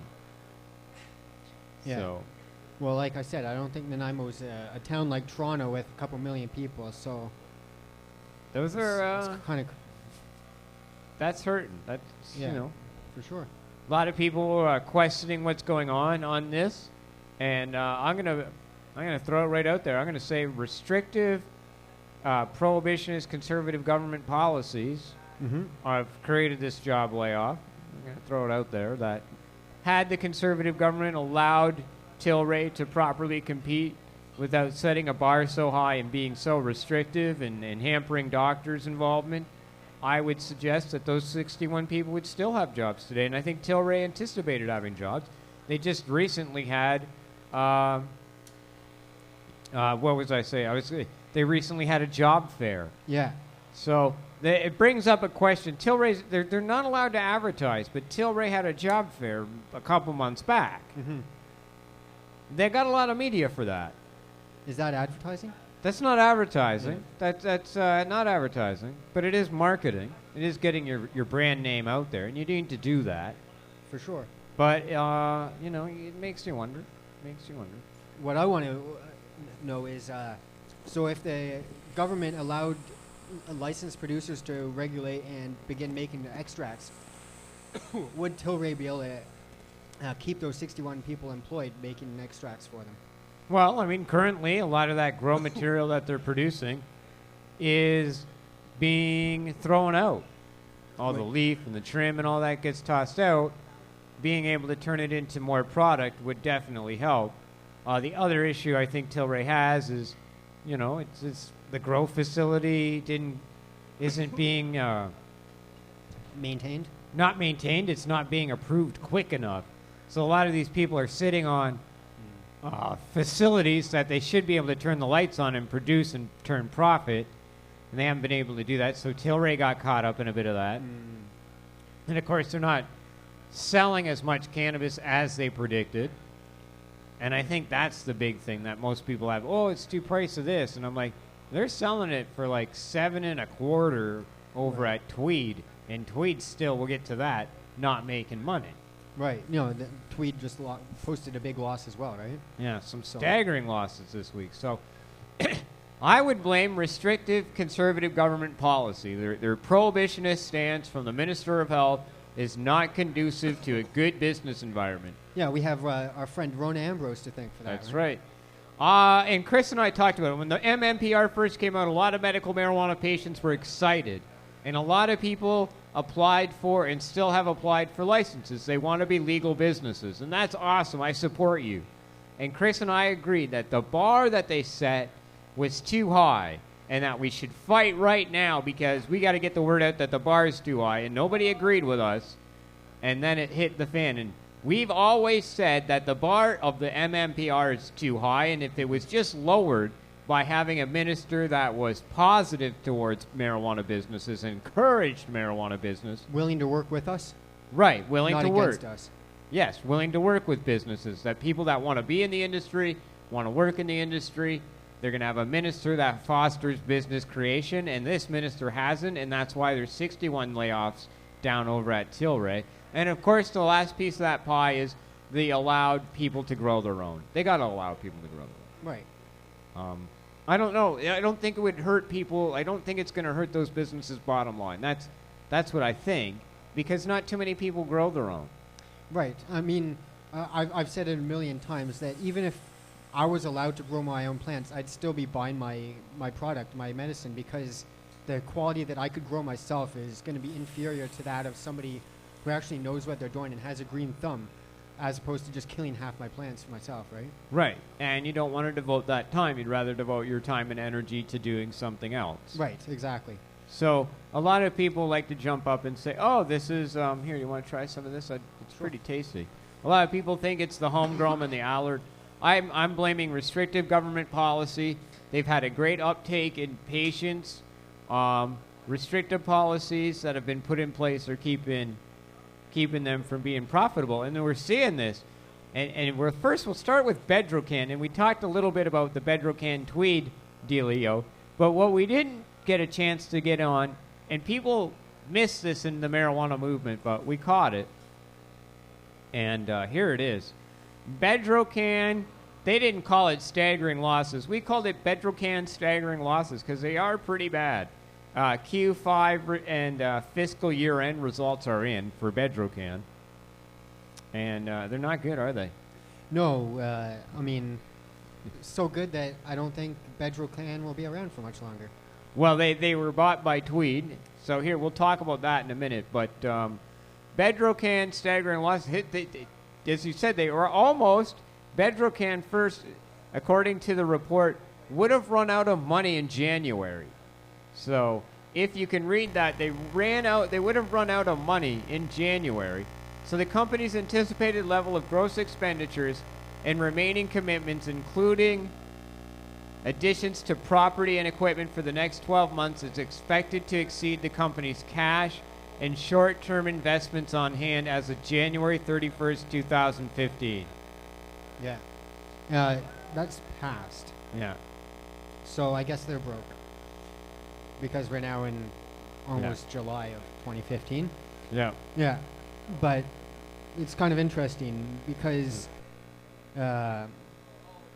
with the way that they sell it and the way that they've been set up, like you say, the regulations for these systems, they have to have such a huge overhead that they're trying to compete at their prices, and it's obviously still not enough for them. Yeah, the overhead is too much. Yeah. So they got further financing, and it was also dependent on Health Canada's ability to expand their current capacity to produce, sell, and distribute medicinal cannabis in Canada, all of which are outside of management's control.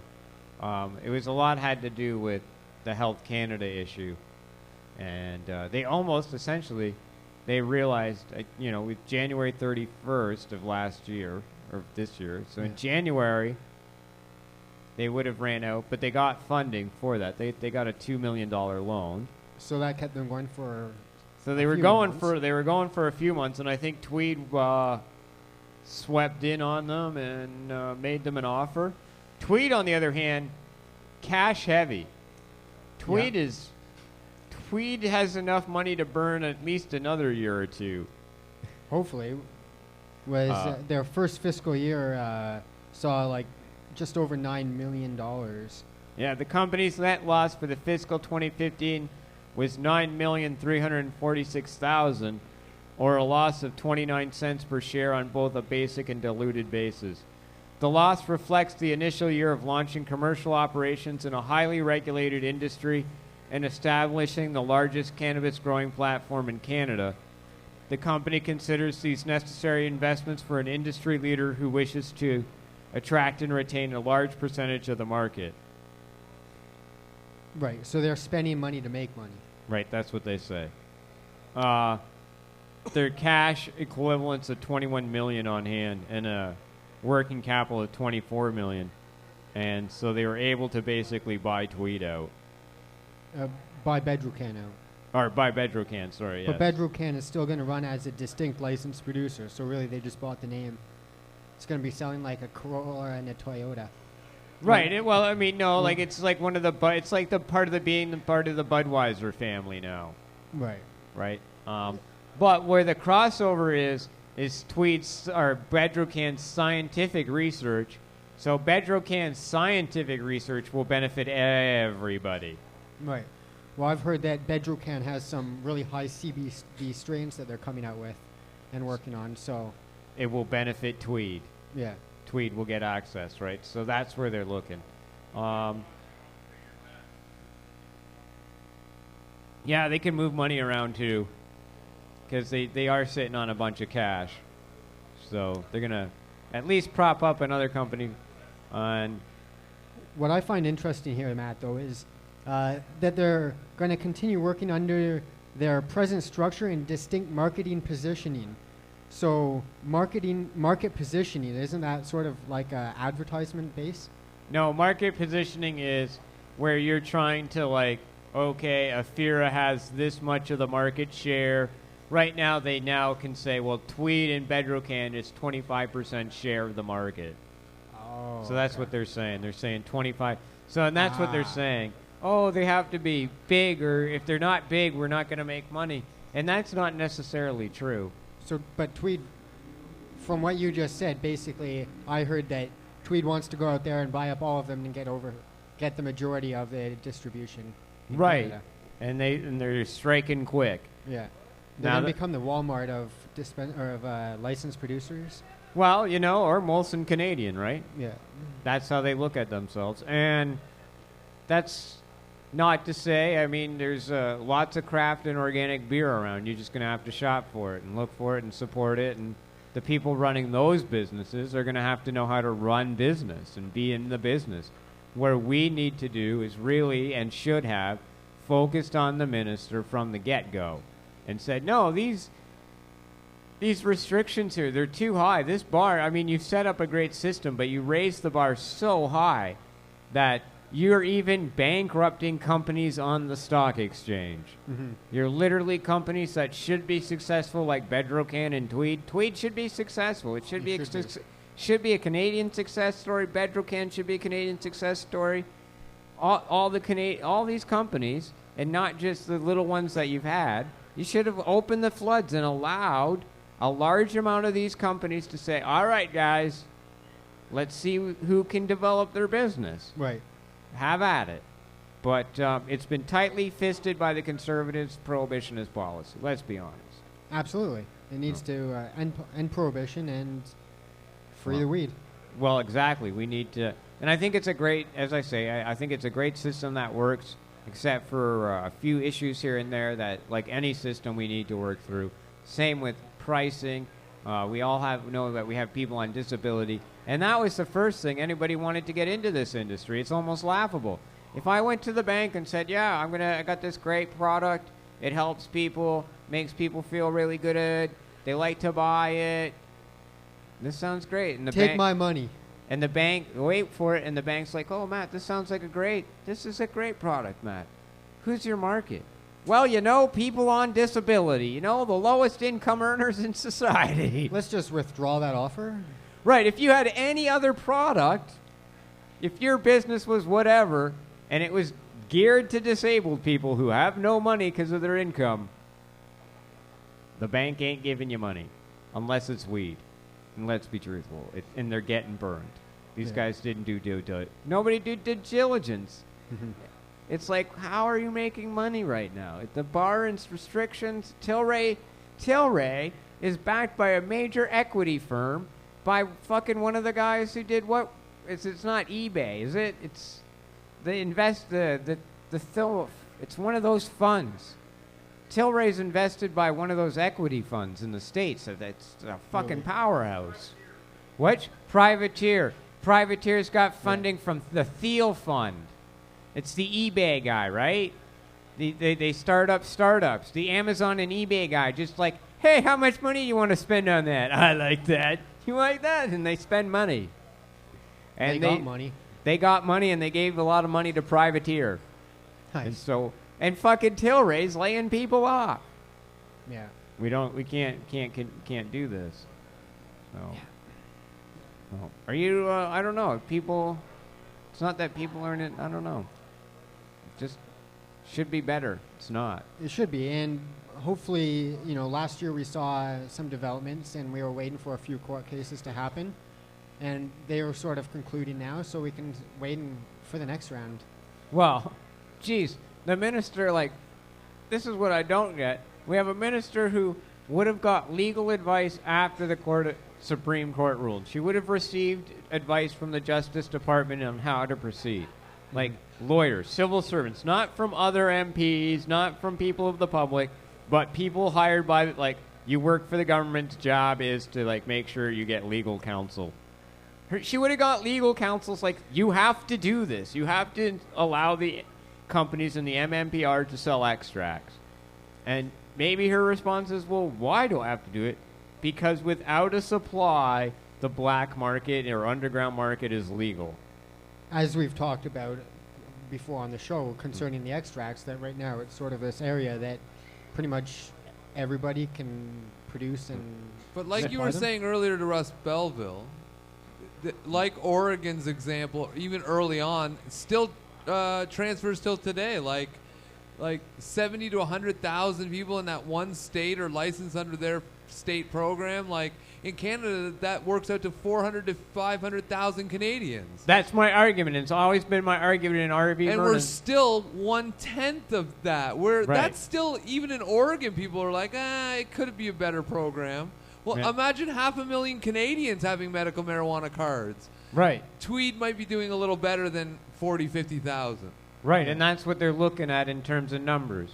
And that's when we did RV Mernagh, we looked, and we told Russ, we said we looked at Oregon because it's very, very similar. It's almost to the T, the program's you can grow for 4 people. You can do this. And you're like, oh, that's, number of plants. Okay, you got to register with the state. You got to get a doctor to fill out the application. The application's very simple.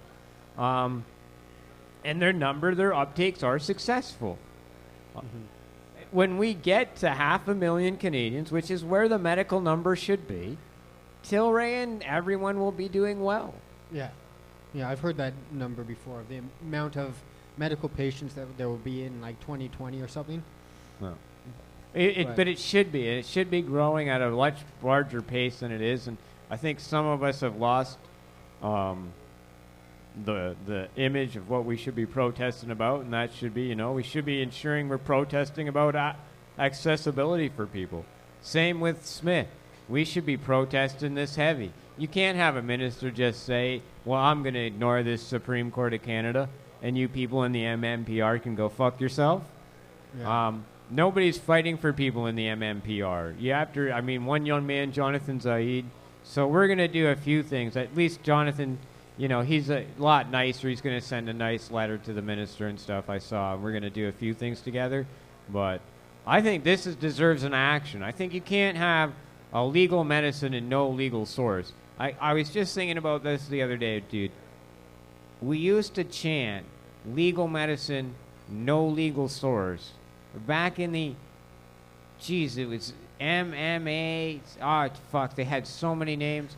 It was so long ago. Probably during Section 56. Right. That 3-year period from 98 to 2001. That's when then 2001 is the MMAR. Right. And we used to chant in that period at rallies, legal medicine, and everyone would shout back, no legal source. And I would never, ever, to this day, think that our government would move so far backwards that we would have to do it again. It's disgraceful. Right. Uh, I remember that. That was almost when I just started smoking, and I was like, 5 years, no problem. We're going to get legalized marijuana. It'll be great. Here we are 15 years later. Right. Well, we're almost there now. Yeah. We've worked hard to get there. And those numbers were a very small group of people. And there has to be a legal source for people in the MMPR for extracts. And there's a lot of people involved in the Allard case that are some of the best advocates we know. But nobody seems to be advocating for the MMPR patients that have no legal source to extracts. We have stories where we have parents that are in the MMPR in Thornhill and some of these other places where parents have signed into the program for their children's sake. And let's be honest, they should be in these programs. They should be 100% safe, legal, because it involves children. Yes. And you got parents still making extracts illegally. Like when Smith won, I contacted an adult caregiver that I know. She takes care of her son who's completely adult, and his epilepsy's so bad. And she extracts and decarbs, and you're like, I should not be teaching you this. You are not, like, nothing in this works. I shouldn't know it. This is wrong. Nobody's advocating for them. So I think we're going to organize some advocacy for MMPR people, and the way I can do it, I'm going to try and do some hash demos. Right on. And I haven't picked 100% my targets yet because I know them. Makes it a little difficult when you know Peggy Nash. MP Peggy Nash. It just fucking rhymes with hash. I'm sorry, Peggy. I hate to break it to you. Gotta be there. And the thing is, I promised my mom, Peggy, I wouldn't get arrested. So MP Nash and MP Cash, I know you're not going to call the police on me if I show up and make hash on a 4:20 in the afternoon. Yeah. Unlike Jewel Oliver's office, which is the nearest conservative MP, it would just be bad, and my mom would be upset with me. Well, whenever you organize this, let me know, and I'll join you for that. That's another good Occupy idea. Right. Occupy conservative member of parliament's offices and make hash. Right. I thought about that, but I promised my mom I wouldn't get arrested anymore. And it's just like, fuck. And then I was like, wait a second, I know 2 MPs. And just write them. I'm like, hey, can I do this in your office to at least make myself, feel better? And not just Occupy. I want to show them the demo. I'm like, this is what the conservative government is actually frightened of. But the worst part is that I point out is that I'm not doing anything illegal now. That's what it's civil disobedience, but it's civil disobedience that it's not illegal. Yeah. Right. It's just not proper. Like, what is it? I mean, you could still be charged. 100, don't get me wrong. You could be charged for making that hash. But if you have a well-stacked lawyer deck, the lawyers will argue RV Hitzig and say, as long as Mr. Mernagh is in the MMPR and he's supplying marijuana extracted, i.e. hash, cookies, BHO, to other MMPR patients, Mr. Mernagh is not committing any crime because of Hitzig. Yeah. No legal supply for a legal source of no source for a legal medication means that you in the underground market are allowed to set up a dab wagon. Yes. I was a few months early, but we won't talk about that. You got to get that going, man. You got to get that. You could be on, like, cruising the neighborhood, up and down the street, and just, like, ringing the bells and when... But I have to check people's medical Like the cards. knife sharpener guy? Yeah. Ding, Like, ding, ding, ding, ding, ding. and as long... Yeah, like the knife sharpener or the Dickie D guy. And as long as you check MMPR cards and knew what they look like, you'd be okay under Hitzig. I've seen that they're checking government IDs to order over the internet now. Really? Yeah. So there you go. Yeah, kind of neat. So they have someone staring there looking at a camera and your ID holding it up. Crazy. Yeah. I tried that for OHIP. Yeah. Weird. The pharmacy. But I would recommend. That's really nice. What are we smoking here? Ricky, what did we trade for? The Barcelona Sour Diesel. God bless the people of Barcelona. It's very good. Yeah. Hitzig. No legal supply, I know. Yeah. It's very So everyone is that's how we're distributing extracts is under the Hitzig clause. well, under the old Hitzig, yeah. Well, that's why you see Who Cares Get Doped. He's my personal extractor. At all times, he's carrying enough extracts to keep me through the end of the world. He carries them for me and all that because I don't know anything about them. And you can even see, I'm terrible with, the torchy and fiery and all that. Yeah, just hand it to you hot, right? Right, and just do it for me. And so he's always carrying my extracts at all time. He That's very sweats kind of him. extract. Huh? He sweats extract. That's Yeah. right. It's true. No right. shit. And then we take like the parchment paper to him, and then we take a hair straightener and we make rosin out of it. Oh. Sounds good to me. Rosin tech, Or we squish his beard. Squish his beard. Oozes out. There you go. We have a video too. What do we got? Jimmy Fallon. Here it is. What's he doing? Pros and cons of going to marijuana camp. I don't know. All right. Who's Taking a look at the pros and cons of going to marijuana camp. A new resort called Canna Camp. Just opened in Colorado, where visitors can spend time in the great outdoors and smoke marijuana all day. It's the first of its kind, so let's take a look at the pros and cons of going to marijuana camp. Here we go. Pro, it's called Canna Camp. Con, it was originally called Camp Wanatoka. Oh, that's both good names. Wow. Pro, it's just like summer camp, except with weed. Con, so summer camp. Pretty much the same thing. Pro, it's a chance to meet some nice friends. Con, or kind buds. It sounds like a friendly club. Not too Pro, many lights cons. out is at 10 p.m.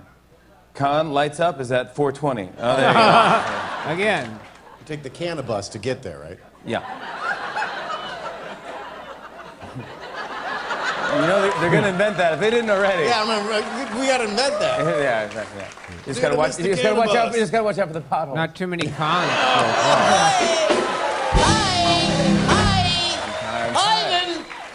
I'm tired. Pro, seeing pot smoke wafting through the forest. Con, seeing a bear stumble out and ask for directions to the nearest White Castle. You can't control nature, dude. No. Yeah. I don't know. Only you can prevent one. Pro, the camp offers unique activities like cannabis yoga. Con, the most popular position is downward facing Snoop Dogg. Oh, that's an interesting one. Yeah. Yeah. Zing. Yeah. Snoop Dogg zing. Pro, trying to choose between hiking, biking, rock climbing, or kayaking. Con, settling on staring at your hand for 5 hours. That could be fun, too. Oh, my God. I could do that. Pro, only you can prevent forest fires. Con, only you can see the talking bear that's saying that. It's like, True. where's the White Smoking Castle, bandit. dude? Roar. Did you see that bear? And finally, Pro, the resort has a catchy new slogan. Con, what happens at Canna Camp stays at... Wait, what are we talking about again? There you guys go. Those are the pros and cons. Man, Cannabis Camp, or Colorado's Cannabis Camp. There you have it. Yeah. Sounds almost as good as going to Jamaica for ganja school. Nothing beats ganja school. I said almost as good. Hotbox does have a camp as well. That's right, Camp Hotbox coming up in August. Camp Hotbox. Check with Dan at Hotbox for all the details. Cool. For their Hotbox camp. Yeah, I've had friends go on it in past years and had lots of fun on it. Lots of fun. You go hiking, fishing, camping, all that great outdoorsy stuff. Yeah. See, one of the pros and cons was you have to choose between kayaking, hiking, and then the con was looking at the back of your hands. What they don't understand is that you can look at the back of your hands while you're kayaking. It's true. Or any of those other activities. Yeah. Yeah. Combine the two. All those activities combined with pot smoking. Yeah. Multitask. And I don't know any of those activities that are actually enjoyable without pot smoking. I would agree with that. No offense to people who hike without smoking pot, but I thought going for a walk in the forest, it tones, I'm going to smoke some weed over here. Yeah. One thing I've learned, though, is don't eat a bunch of edibles and then go for a walk because, oh God, is it exhausting. Yeah, and you can get lost easy, man. Yeah. Don't get lost out there. Canna Camp. Yeah, sounded like fun to me. It would be fun. I think it's, I hope they have much success out there with it. And, it's part of those weed resort places, and they're popping up all over the place with the laws changing the way. It's going to be awesome in a couple of years. Yeah. Dude, did you ever go to camp? I was not a camp kid. Neither was I. Yeah. Think we're missing out? Sorry? Think we're missing out? It depends. What did you do with your summers? I had an awesome summers. There you go. Then we didn't miss out. I rode my bike everywhere. Yeah. I remember I had awesome summers except for the one where I smashed my wrist in 3 places, like first day of summer. Erin's been to camp. I went to camp for years. And? It was good while it was like it while I did it and stuff. There was lots out of it, but then I don't know. Once I stopped going to camp and was in the city, I was like, this is awesome too. All right.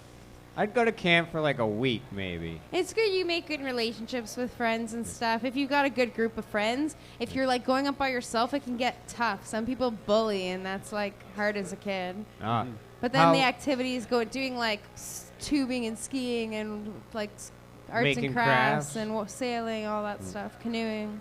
Arts and crafts be fun. Arts and crafts was popular. Yeah. I'd see that if at Canna You Camp had to they had tie-dye and everything. arts and crafts, that'd be good. But you weren't smoking As cannabis a at staff yours. member, I was smoking weed. One of my girlfriends got kicked out for smoking weed, and like I almost got kicked out too with her, and she took the blame for me. That was nice of her. It was nice of her because she was like, we were hitting buckets outside of our rec hall late at night when like all the kids were sleeping, and this night watchman caught us, me, and there were 4 of us all hitting buckets, and my friend Terry holding it.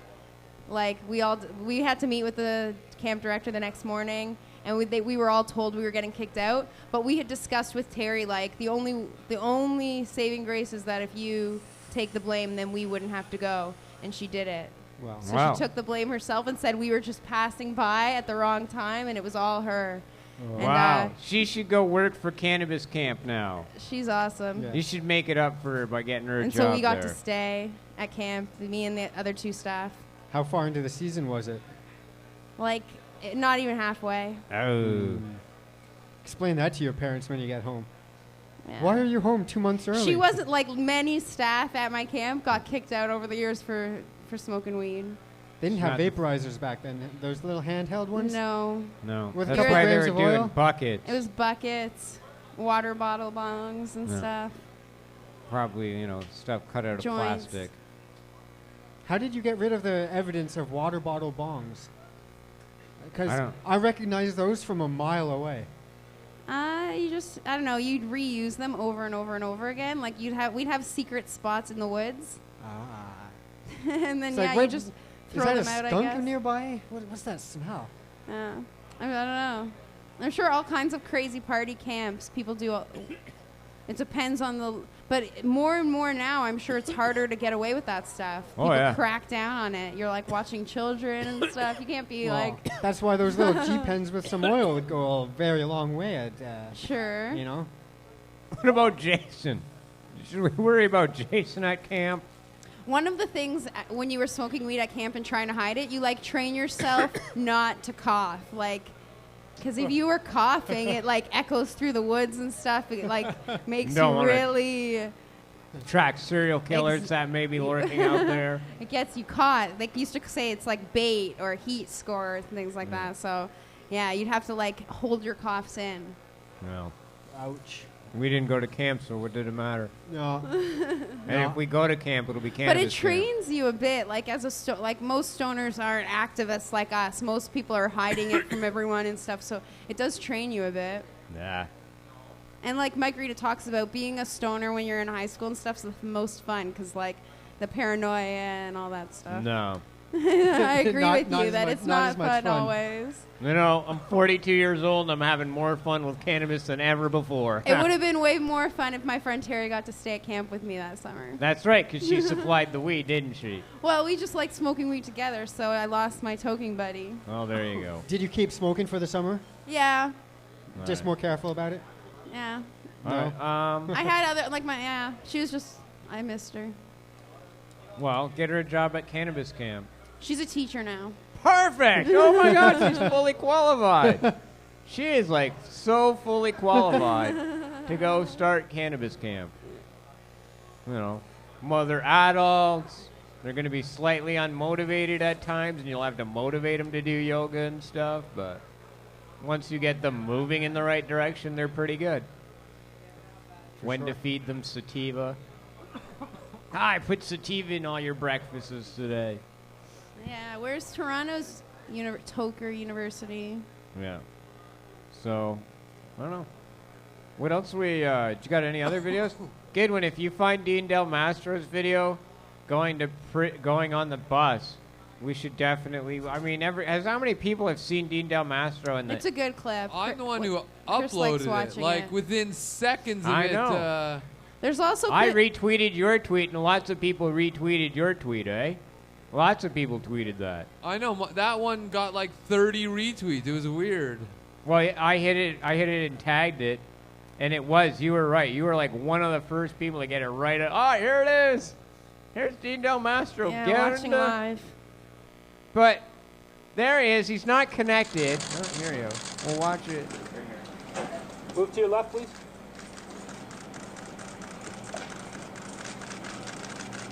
If you never got on the prison And bus, he gets pushed in. This is just one angle. I got a better angle too.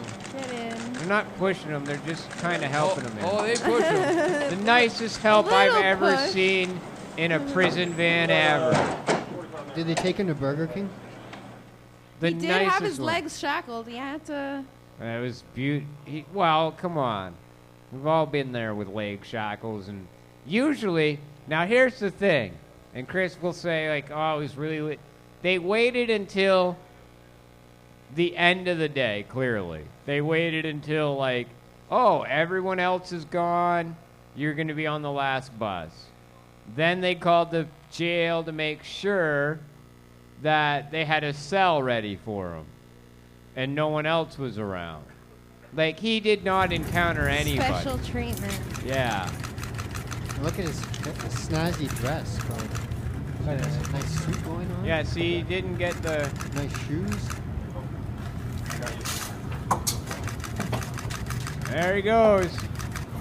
That wasn't a show. But I think he should be... I think he should have been shackled to other prison, and he didn't get any of that. That was a news video, right? Yep. So the news guys... It almost seemed like a secret camera or something. Well, yeah, because they had to get it in there. What he did, I think if you see, it was supposed to be blocked somehow. He's in a secure area, like Yeah. in the police courthouse, like loading dock area, and they're outside of it on public property. Right, but he's got his phone between the two fences there. So that is a phone film. Like that's One of them is probably Yeah. phone, and one of them was like a news camera. But Okay. the news ran over to that area quickly and tried to get him coming out in shackles and getting into the paddy wagon. Did their job. Got it That done. was epic. I don't know. He could still be going back. Could still be going back. Currently out on bail on appeal. Yeah. Also, what we learned in Dean Del Mastro's is the tax subsidy he got. So they did a big fundraising dinner for him. You got less than 1 minute. And $23,000 from the taxpayer kid he was given up to Dean Del Mastro's legal defense, and quite the scamology there. Tune in next week for the Mernahuana Zone. It's going to be great, and I don't know, we're going to have some, obviously, more great guests, and try and get Mason Tavert or somebody else from Denver to explain this vape lounge thing to us. And We'll recap all the Cannabis Day events that go Oh, yeah. on. Cannabis Day in Peterborough, Cannabis Day in Vancouver. Hope you guys have a good one out there.